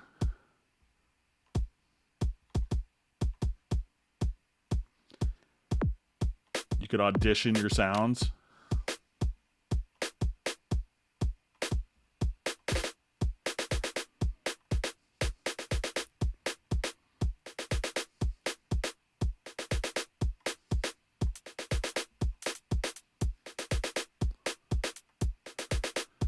And if you wanted to put in like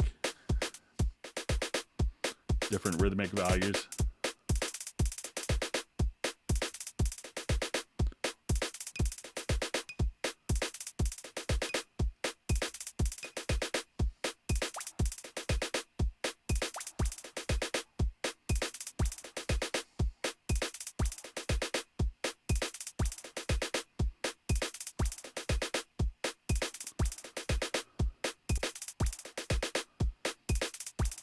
So you want to put in.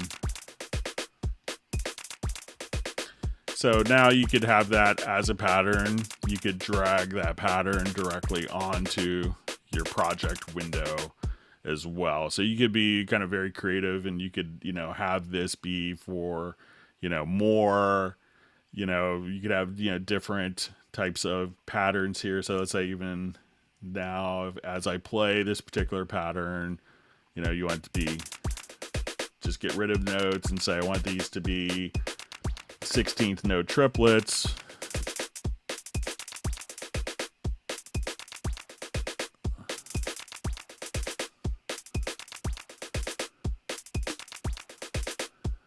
And maybe this be quarter note triplets.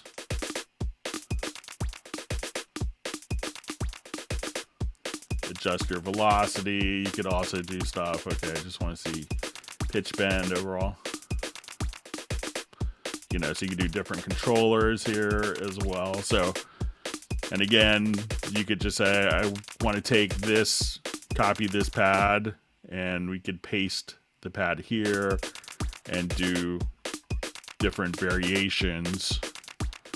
So it's a way kind of creating beats within the plugin. And you could do this for, not only a beat agent, but the acoustic agent or percussion agent. So, but it's a great way, and you could, do, if you want to do a variation on this, again, right click, copy pad, select, and you can have 128 different patterns, paste that pad, and just do different variations. And you could just play that directly here. So that's some of the cool things you can do with the internal kind of drum editor within Groove Agent itself, and you can do that within the Cubase environment easily enough. But not everyone's running Groove Agent inside of Cubase, so.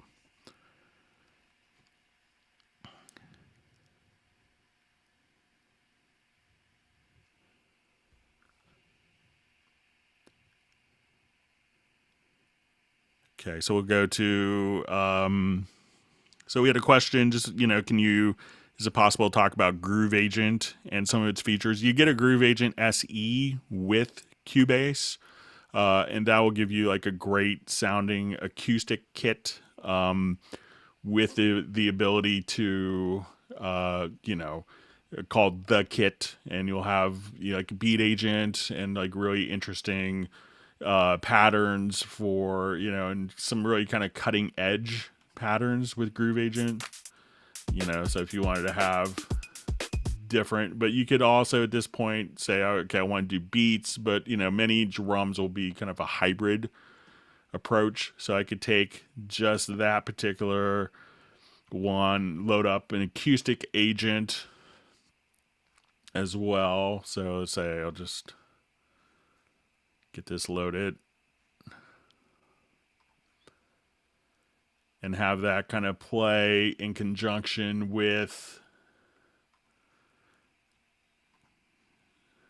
a percussion agent.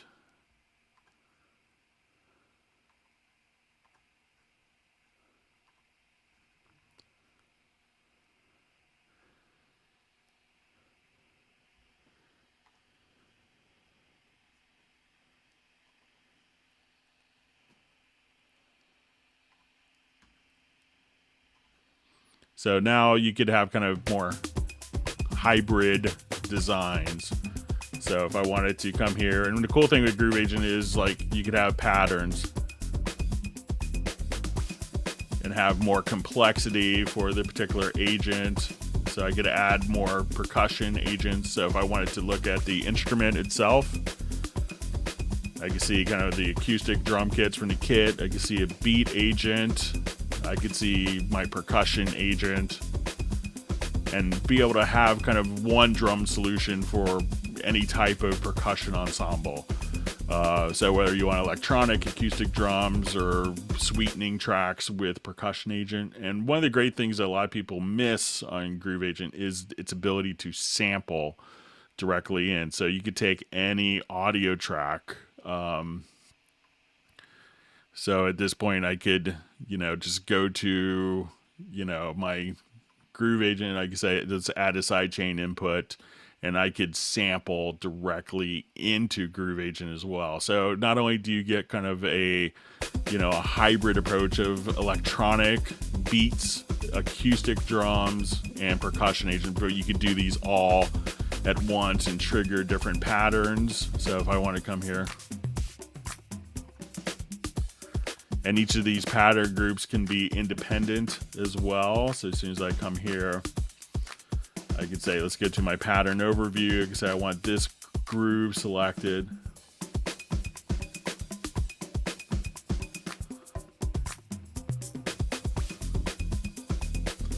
And I wanted this in my percussion agent.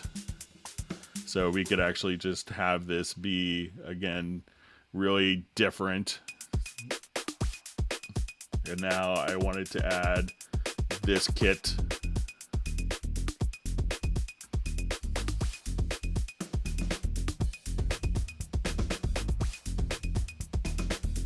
And add my percussion, all kind of completely independently.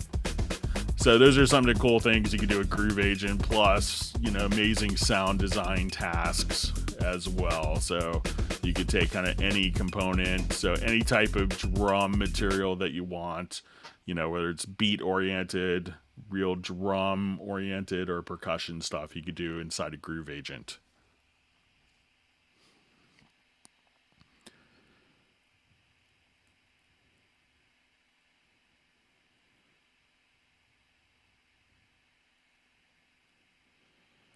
Okay, we have a question in the sample editor. Is it possible to edit the hit points of an audio file that is in the pool and not in a project page? I like to use the pool to chop up samples before I import them into the project. So in the pool itself, you could do the editing independently. So let's say if I import a file to the pool, let me just, I think we could just do this. Let me just,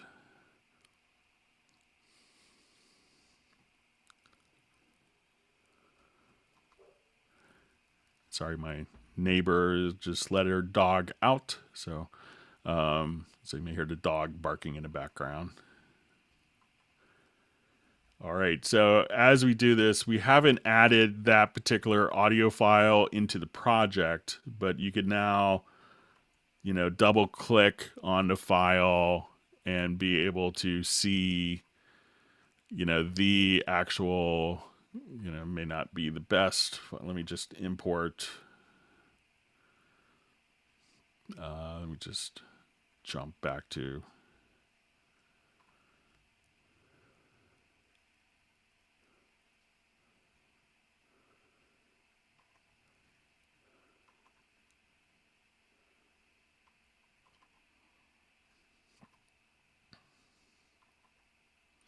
so you could just double click here and generally see,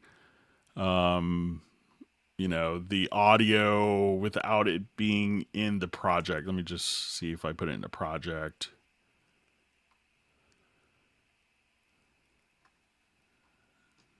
So you don't necessarily, you could import the audio files into the pool and double click to do the sample editing without them being in the project.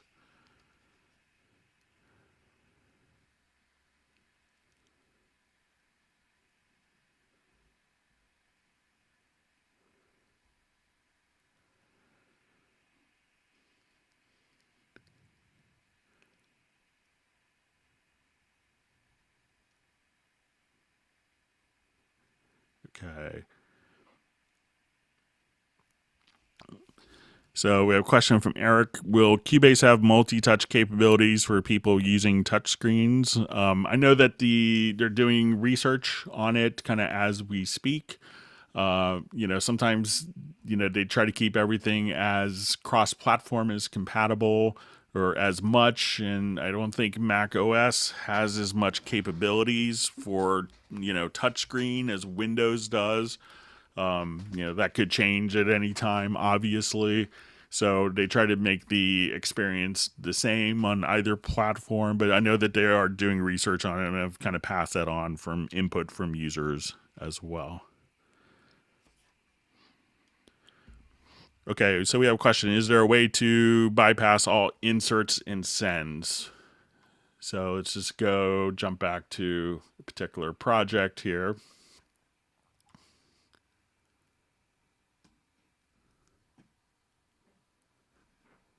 So I think there's a couple different ways to approach it.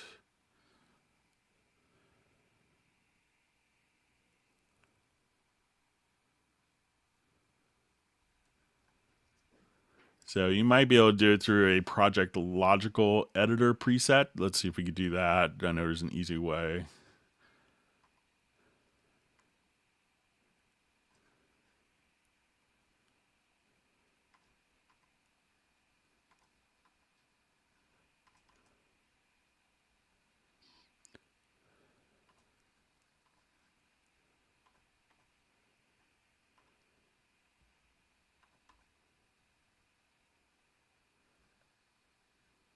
Okay, so let's just say if I do audio, MIDI, and groups.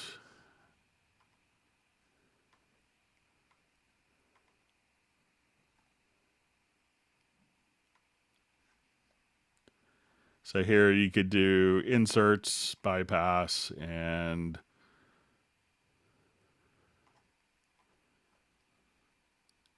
sends bypass. So you could do that from the project logical editor. You could also, within the mix console itself and just the project logical editor, probably could keep it up a little longer. So you could say, I want my audio, MIDI, and groups to, bypass, to enable inserts bypass and sends bypass. Within the mix console, Up until then, that was okay. you could just click right here, and you could just hold down the Option key, and you could bypass. Now you're packing boxes, ready to leave. Our musical history. So directly there as well. So that would allow you to bypass inserts, EQs, channel strip, and sends directly there. So there's two different ways of doing that.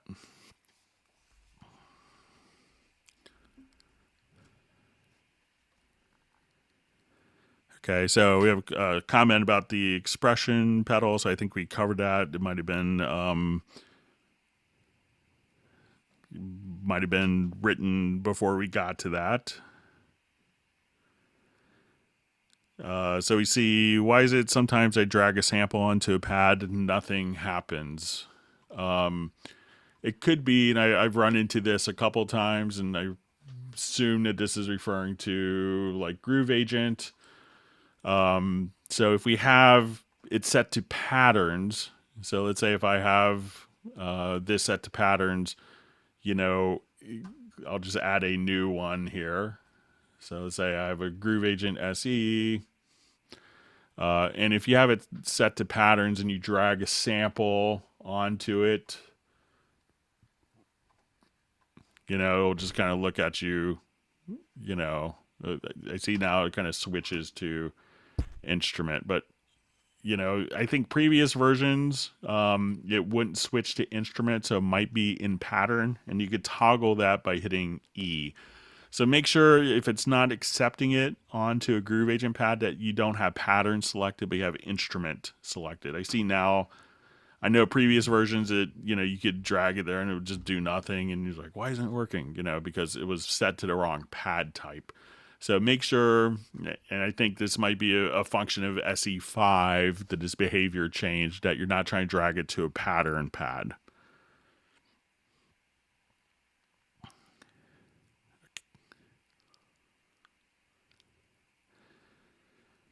Okay, question, is there a way to rearrange the VST instruments using the right side quick access menu? Yes. So if we see our VST instruments here, so let's go to our media, and we'll jump back here to our VST instruments. And if you wanted to change these to particular orders, all you have to do is to go to the studio, and if you go to the VST plugin manager, you could look at VST instruments, and now what you could do is we have this plugin manager, and we could create a new plugin collection. So we'll just call this Mike, since he asked a question. And at this point I can say sorry about that, I just got rid of it. So let me just go back to my VST plugin manager, and I wanted to add this plugin, Mystic, and I wanted to see, Groove Agent, and you could add a folder. So you could say these are samples or whatever. And then you could say, I just wanted to add plugins within this particular folder.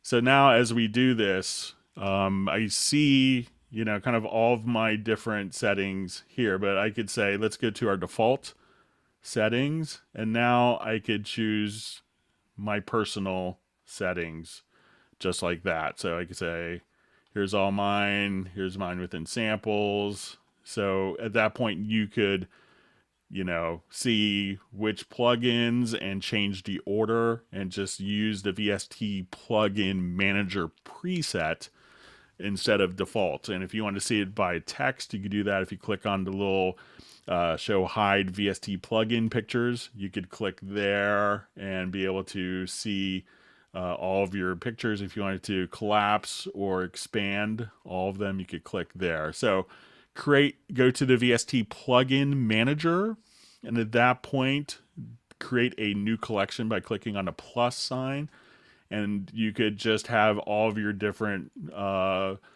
plugin collections visible, see them, with text or without text, and be able to organize it as you see fit.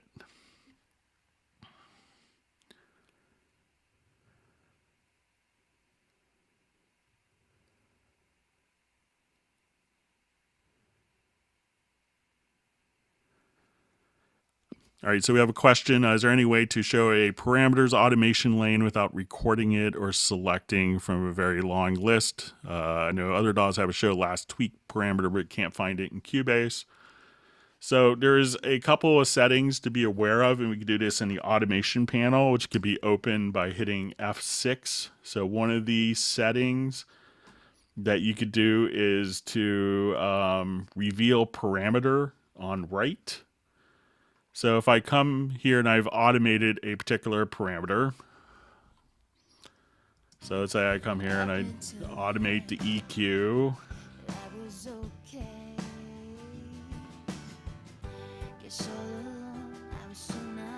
So I adjust the panning, my panning shows up.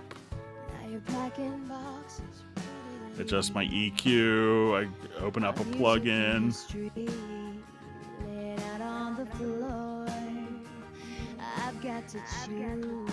So that way you could automatically see, everything that was written. You could also just kind of right click for like most of the plugins. If you right click on it, you can see this like show. Let's say if I have all of my automation hidden, I could say, right click on a particular parameter and say show EQ to automation track. And then it could automatically show a particular track. So if I wanted to go to another track, let's say I want to go to this guitar. At this point, I could open this up and say, okay, I want to see the automation track of that. And there's your automation track. So many of the parameters, you could just select right click and just open up the automation track for the selected track as well. So that should be a pretty fast way of doing it. You could do that or the reveal parameter. And again, that's going to be found in the automation setup, which you could access via hitting F6 and then just going to the settings and just making sure that the reveal parameter on write is constantly checked.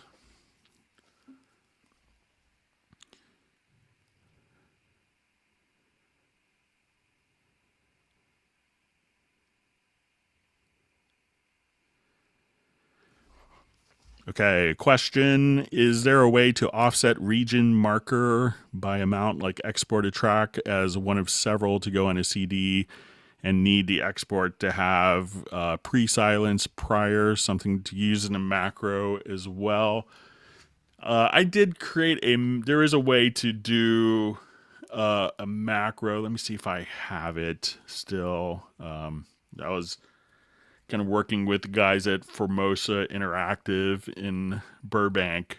And they do a lot of like incredible automation work do a lot of games and sound design, really intensive stuff.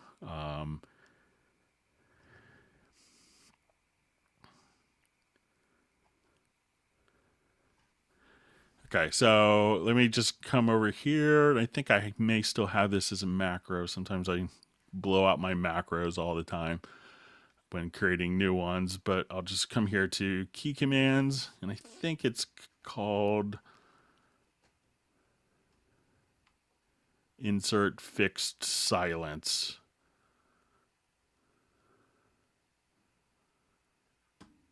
Oh, here. So this is a macro I made here, which is move multiple audios by 1 second. So it's edit, select from cursor to end, process. There's a project logical editor setting. So let me open that up as well, which would basically move it by 1 second. I do edit, select none. And let me see if I could just get this showing it in a more intelligent way.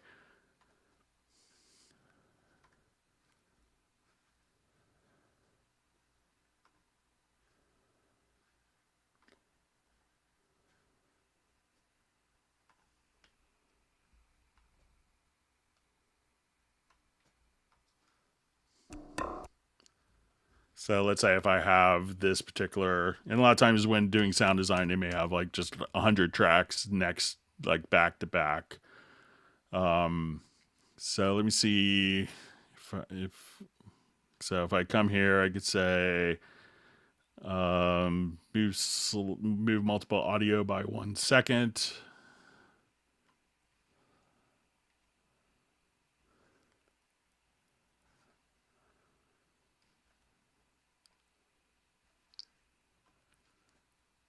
And you could just kind of keep this particular. So what I did is I took one loop here and I have it copied over and over again. So one of the Project Logical Editor presets that I made was move by 1 second. So we say container type is equal to part, container type is equal to event, and then the property is set to the event is selected, and position we choose add 1 second. So, and then I incorporated that within a macro.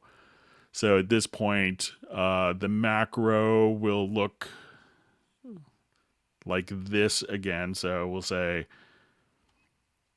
and there is a Q&A video on the Steinberg website showing this. So we can say, this is what the macro looks like. And I think I set up a key command for it as well. So I have command option M. So what we could do with this macro is I think I start with this. And then you could just kind of go through and add your particular sections that are, and it could be dependent like on the project cursor being there first. So at that point, it's just added a second between each of those files to separate them. So once again, the Project Logical Editor. So we'll come here. You're going to make it look like this. And in conjunction with this, you want to do a macro that incorporates that. And you could set that to 2 seconds. As well, where we say move multiple audio by 1 second. So it's kind of a roundabout way of doing it, but if you have that for like 100 tracks, it's pretty easy to do once you get it set up. But once you have those conditions set up, then you should be able to move your audio kind of as you desire.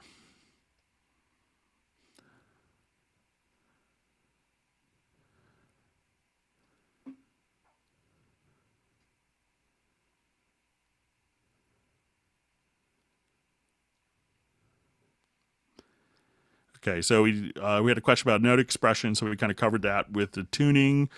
So question from Javier, how to avoid MIDI editor to reset position to left border while selecting MIDI parts in a track. Window mode, MIDI editor always open. So let me just jump back to previous project here.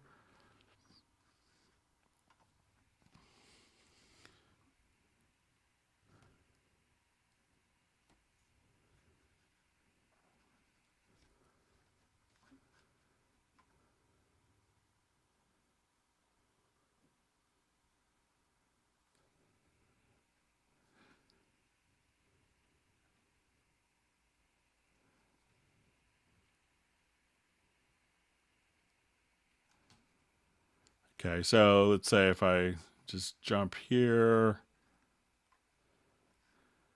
So I'm just going to move my song position to different spots. So I just want to make sure I'm understanding. So it says how to avoid MIDI editor to reset position to left border while selecting MIDI parts in a track window. So let's say come there. So it seems to be like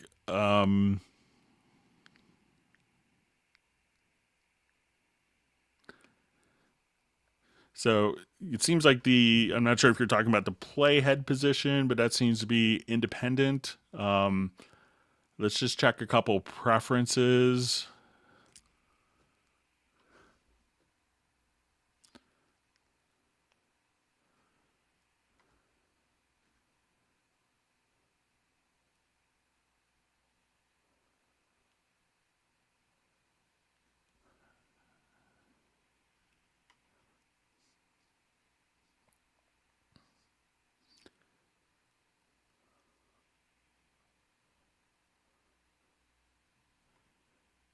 So it seems like it's not, and maybe I'm misunderstanding the question. Um, but it seems like it's not jumping to the left border here. So, and it could also be, I'm not sure if it's tied. There's the synchronize settings here where this will, you could have this be out of sync with the project window.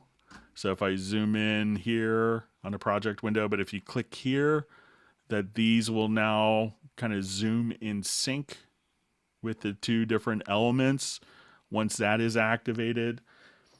And maybe it's also show part borders, so if you don't have data here on that part, you can still see this, but if you want to see like the borders for that selected event, like that starts here, you could just click there and it'll be kind of a differentiation where we could see the active part. So I'm not sure if those are helping. So maybe, but I think I'm misunderstanding your question. So maybe if you could re-ask it.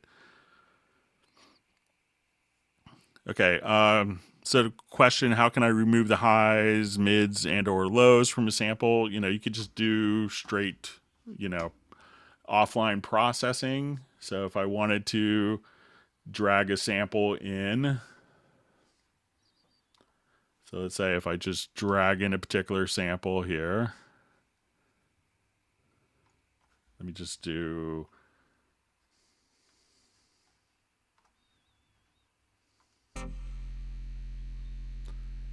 so I'll just create a sample of that. So, one of the things you could do is through the offline processing, you could just, we could select an event here.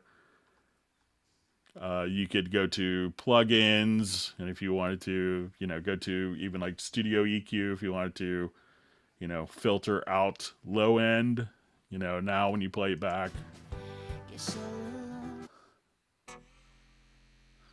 or if you wanted to just have mid range, that will do processing on a particular file.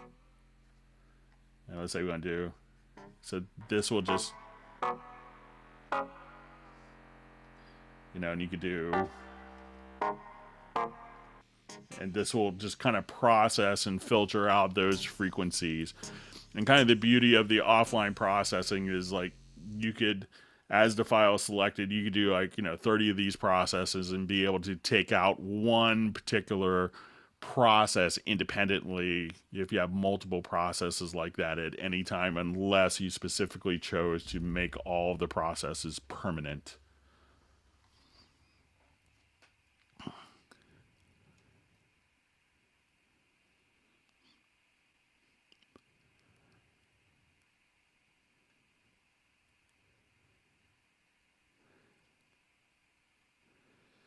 So question, do I know when we'll show Nuendo 10 for us? So we'll probably be doing that when it's released. I think we should see it probably early May-ish or so. So we're doing demos of it at the Game Developers Conference last week in San Francisco. Okay, so we have a question. Is there a way to flam or strum using the chord pad or using another method? So let's just come here. So we could do, there's a number of ways kind of doing chord pad stuff. So let me just open up a particular project that has some like clever MIDI guitar stuff.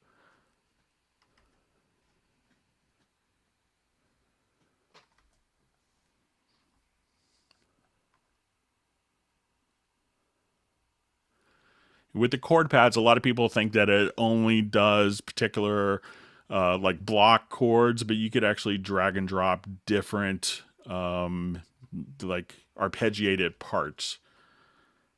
So let's say if I wanted to take like let's see, load this up.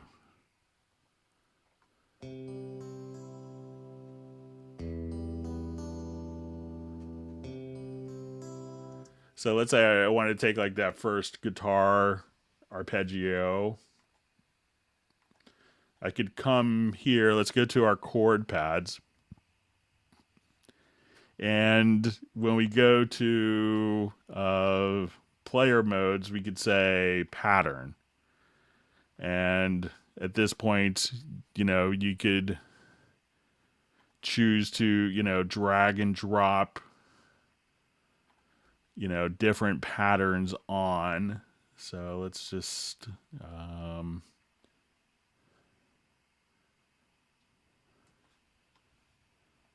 so we could just drop a MIDI part directly there. So I just took that particular pattern, and now when we go back to our chord pads,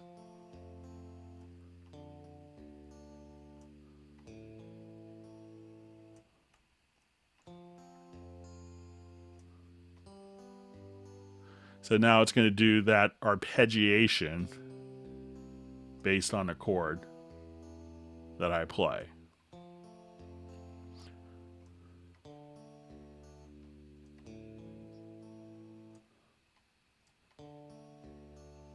So again, you just go to the setup and just drag and drop the MIDI part directly there, and then you could trigger that from the chord pads itself to have like different guitar arpeggios and stuff like that to do, strumming techniques.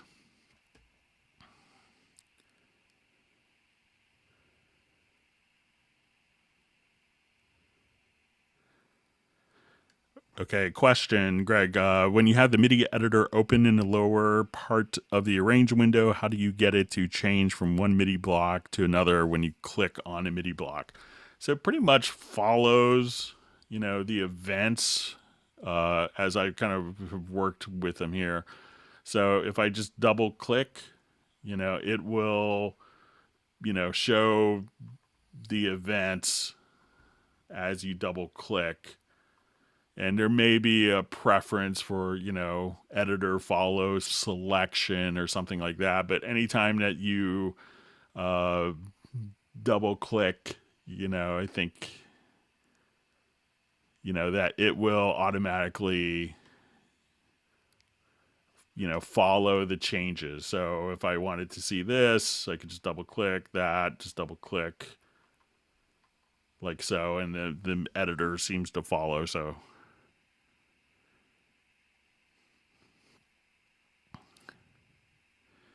Okay, so we have a question. How do you make a shared copy again? So hold down the Alt key, and then before releasing, hold the Shift key down. And that's how you can make a shared copy. Okay, question. How do you change the piano roll editor's background to white like it was in previous Cubase versions? So if you go to Preferences, go to User Interface, and then I think if you go to select custom colors, and you could say the editor area background, click there, and then you could just make it kind of bright like so. And now when you double click on a MIDI piano part, you could have kind of more of a white editor background as opposed to the darker view. So we'll come over here. I'll just kind of redo that preference. So again, it's going to be Preferences, User Interface, Custom Colors, and then Editor Area Background. And then you could change kind of the colors, how you want it to be, just like that. I kind of like the lighter shade for MIDI editing myself.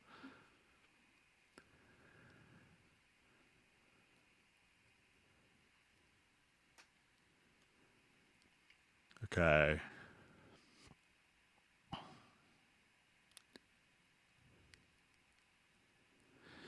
So we have a question. Is Nuendo better than Cubase with editing? Basically, with Nuendo 10, we're going to have kind of feature parallels, a parallel feature set for Cubase and Nuendo. So all the Cubase 10 features are going to be in Nuendo 10. So as you're working with that, but Nuendo is going to offer additional functionality for game audio connect, some additional plugins, Like the randomizer, it's going to have Atmos support. It's going to have reconforming ADR functionality, some more extended VR capabilities. So, if you're editing music, Cubase is obviously, well more than sufficient, but if you're doing more game audio, post production, more, collaboration where you need multiple people running a network collaboration environment, Nuendo will be doing that. But a lot of the raw editing will be very similar between the two.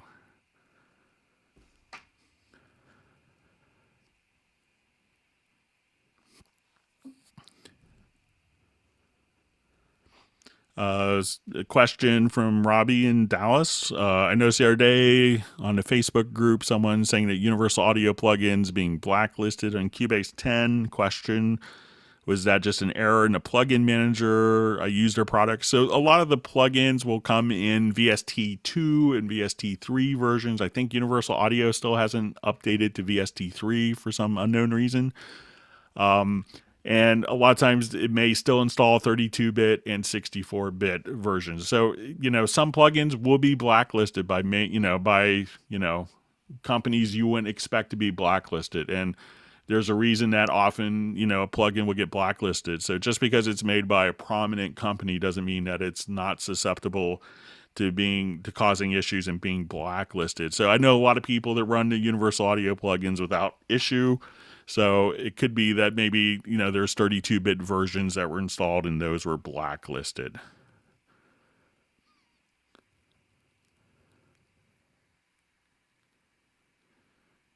Okay, so question. So with Groove Agent SE5, can you make one pad cut off and mute another pad when you hit it? Yes, you can. I'll probably forget how to do it. So bear with me. I think it's like an exclusive functionality. So let me just load up a quick.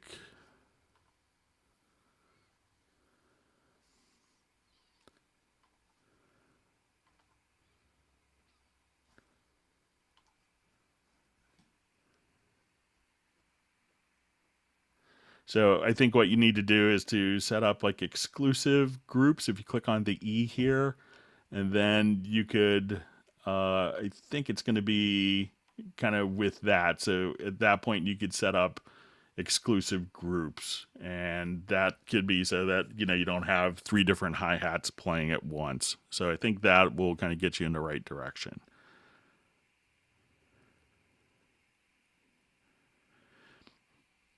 Okay, there's a question. I have a question. How do you make the tracks be at the same volume when mixed down?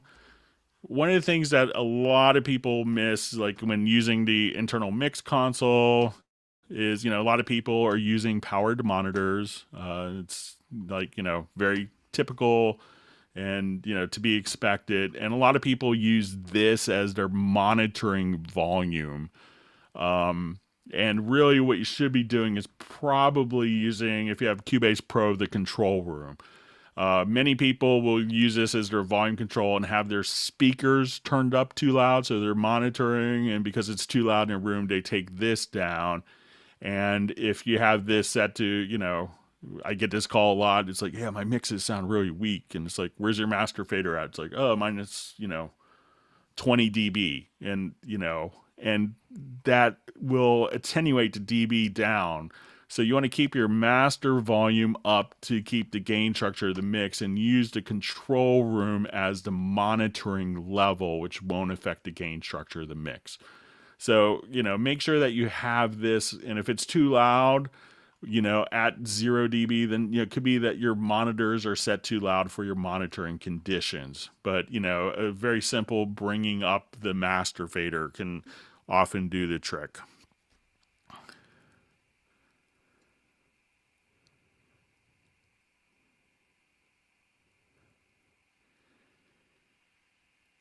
Okay, so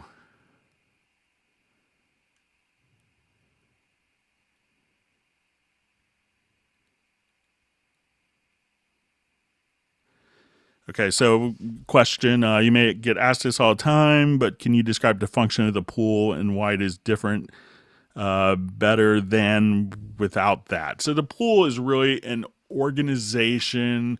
It's indicating all of the audio files that, and we can open this up, that are in a particular project.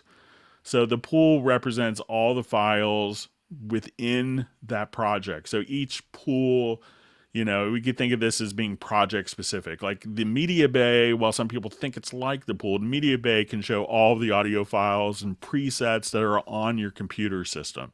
Whereas a pool is going to be very specific towards a particular project. So if you find, other takes, that you've done that maybe you want to pull up later, all the files for that particular project and a video file will always be kind of shown in a pool. You could see the tempo indication, time signature, the algorithm, what the info for the data of the file, like bit rate, sample rate, the image, the path, all that information is in the pool. So the pool is really kind of, a almost like a map of all the audio files that have been recorded into the particular project.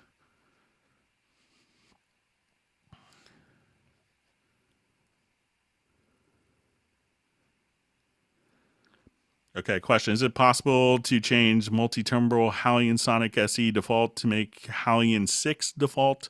I assume that this is probably the preference with MIDI files. So as soon as we go here to MIDI files on import, so it isn't set up to do Hallian because not everyone has Hallian 6. So you don't want to make a preference that could lead to a setting that could go absolutely nowhere.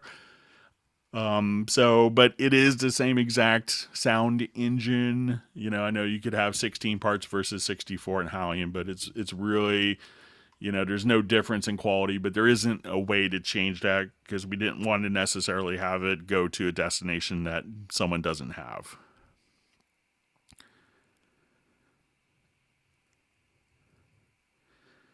It says, will Cubase ever update to using clip launching like Ableton and Digital Performer?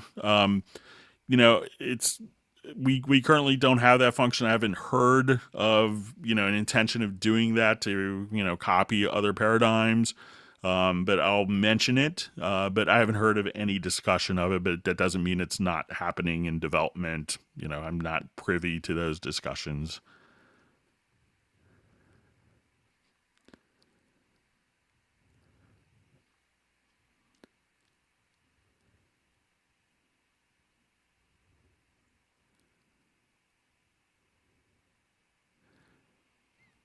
Okay, so it says C10 Media Racks Favefold. I have to click on it 4 times to open a folder. Why? All right, so I'm just going to go back to my root level. So just clicking on it once seems to open it for me. So I haven't heard of other people running into that. But if you want to send like a little video of your session, I'd be happy to take a look at it. So, question: which one is better, Pro or Elements? Elements is a great program, and obviously that sells for, like in the U.S., I think $99. Cubase Pro really kind of has everything imaginable for music production, so that would have more features, definitely. So it's the Pro version would have more features.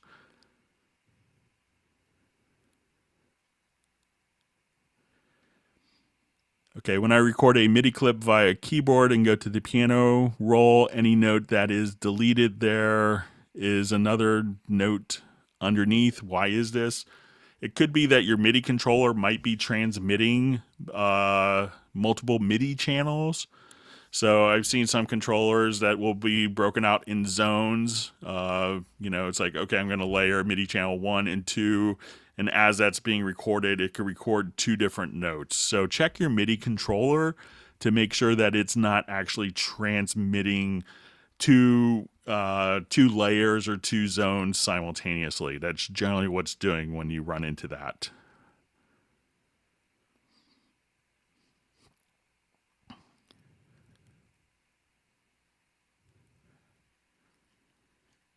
Okay. Just going through a lot of questions. Let me just, sorry, I got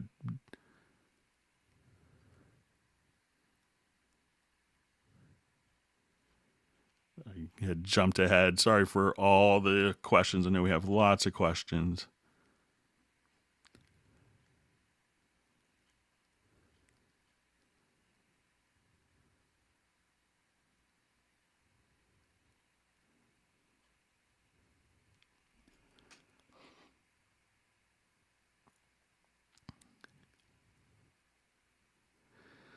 Question: as a beginner, which sound card will work best for me? There's a lot of great interfaces. USB interfaces are really very convenient. The Steinberg UR22 Mark II is a great interface. So it's 24-bit, 192K, has MIDI built in. It's USB powered. So that's a great way to go to get phenomenal sound quality. At a budget price.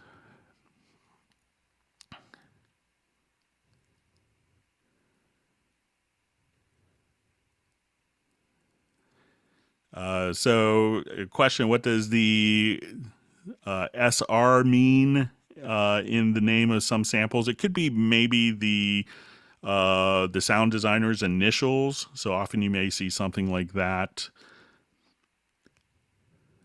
And again, we have a comment to right click on Cubase Pro 10. It's not working as it was in Cubase 9.5 and got used to it with the pop-up toolbox tick off.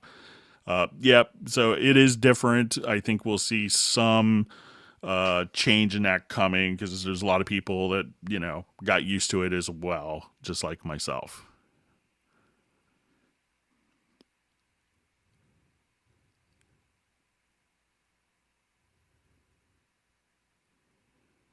Okay, in the location tree of the track presets and media bay sections, when I uncheck factory content and reopen Cubase, factory content is checked again. Is there a way to make it permanent?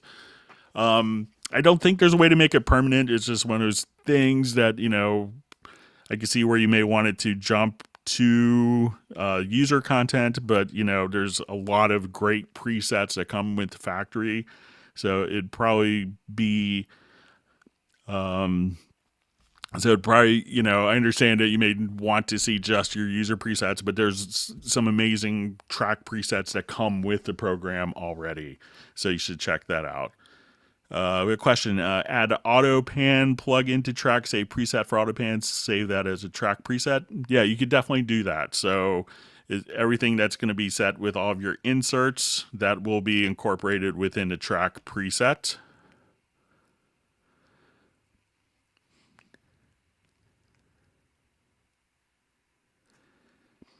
Speaking of templates, when I installed Nuendo 8, the list of templates were empty. Is this correct? Can I somehow import the Cubase templates into Nuendo on OS X? You could manually copy it over. You could also just simply open up the project.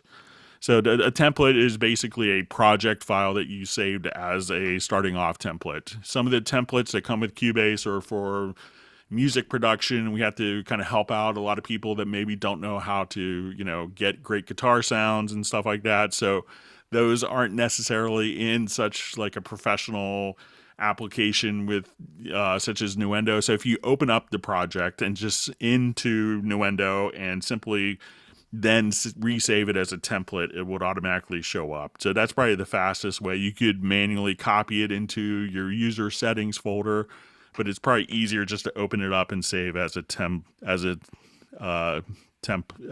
just open it as a project and then just do the template.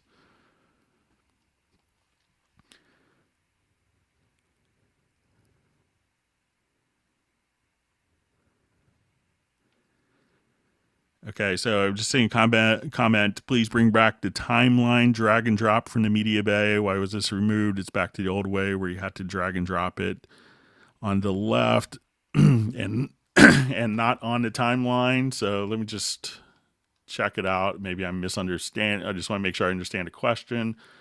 So if I come here and I have different audio files, let me just put it onto a folder or put it into an audio track here.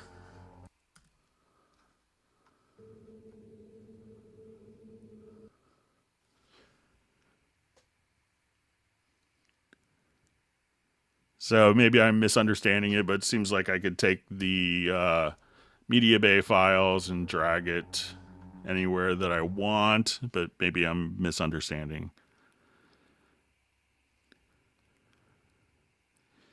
Okay, so question, what is the difference between, I probably assume Groove Agent SE5 and 5.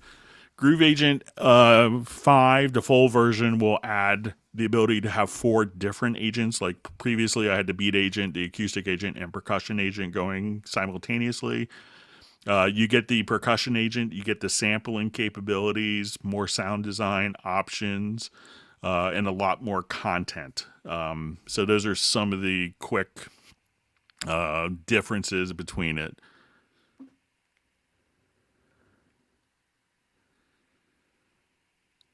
So let's see, is there a way to assign all Groove Agent outputs in one shot?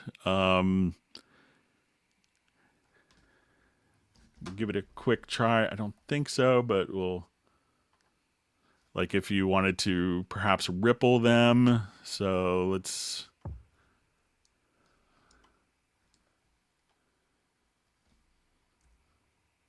I'll hold down Shift and see.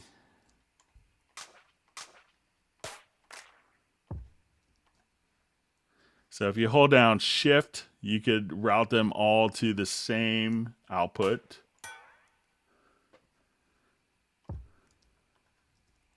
Let me just try.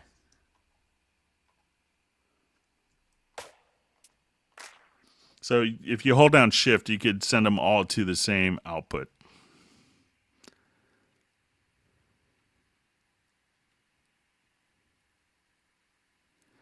Okay, so within Media Bay, how do you add samples to a particular category? So if we do this, I could go to my Media Bay window, and then what you want to do is to make sure that, and you may have to just go to the attribute inspector, and at this point, you could click on the settings, and you could, go directly. So as you select a particular file, you could assign it to different groups that you want to. So you could change the attributes for files.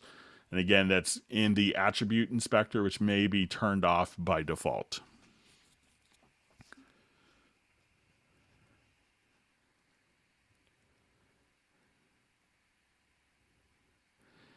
Can you route one MIDI track to trigger 2 separate VST instruments? So yes, you could do that. So if we come here, we could go to MIDI sends. So at this point, I could route this particular instrument, to different MIDI ports and different MIDI channels. So if I don't assign an effect, I could just simply come here, activate the send, and send it to multiple destinations like so. All right, we're just about out of time. I have to go get my son from school in just a little bit.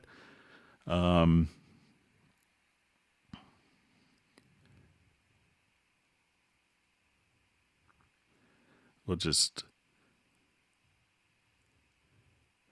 see if we have one more question.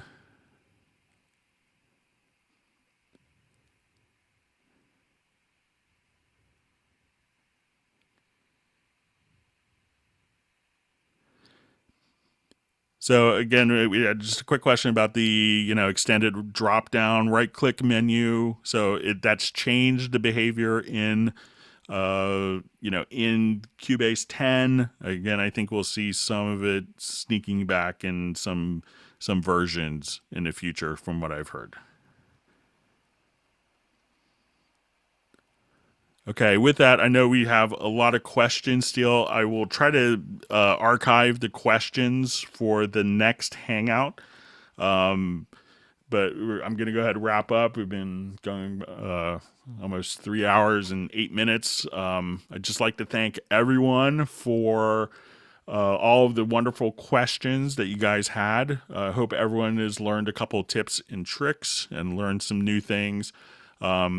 I will try to see if I could archive the questions I didn't get to in this for the next Hangout, so we can start with those questions. And if you like the Hangout, please feel free to like the video and subscribe to the Cubase channel, and you can get notified of all of the future Hangouts. With that, I'd like to say goodbye to everyone, and I really appreciate it's wonderful kind of being able to communicate with people like yourselves from all over the world, and I hope everyone's learned a couple tips and tricks, and we'll probably do it maybe the second week of or the third week of April, starting maybe the 15th. We'll try to get another Hangout in that week. But thank you so much. And with that, we'll go ahead and wrap up. And thanks again for the wonderful questions.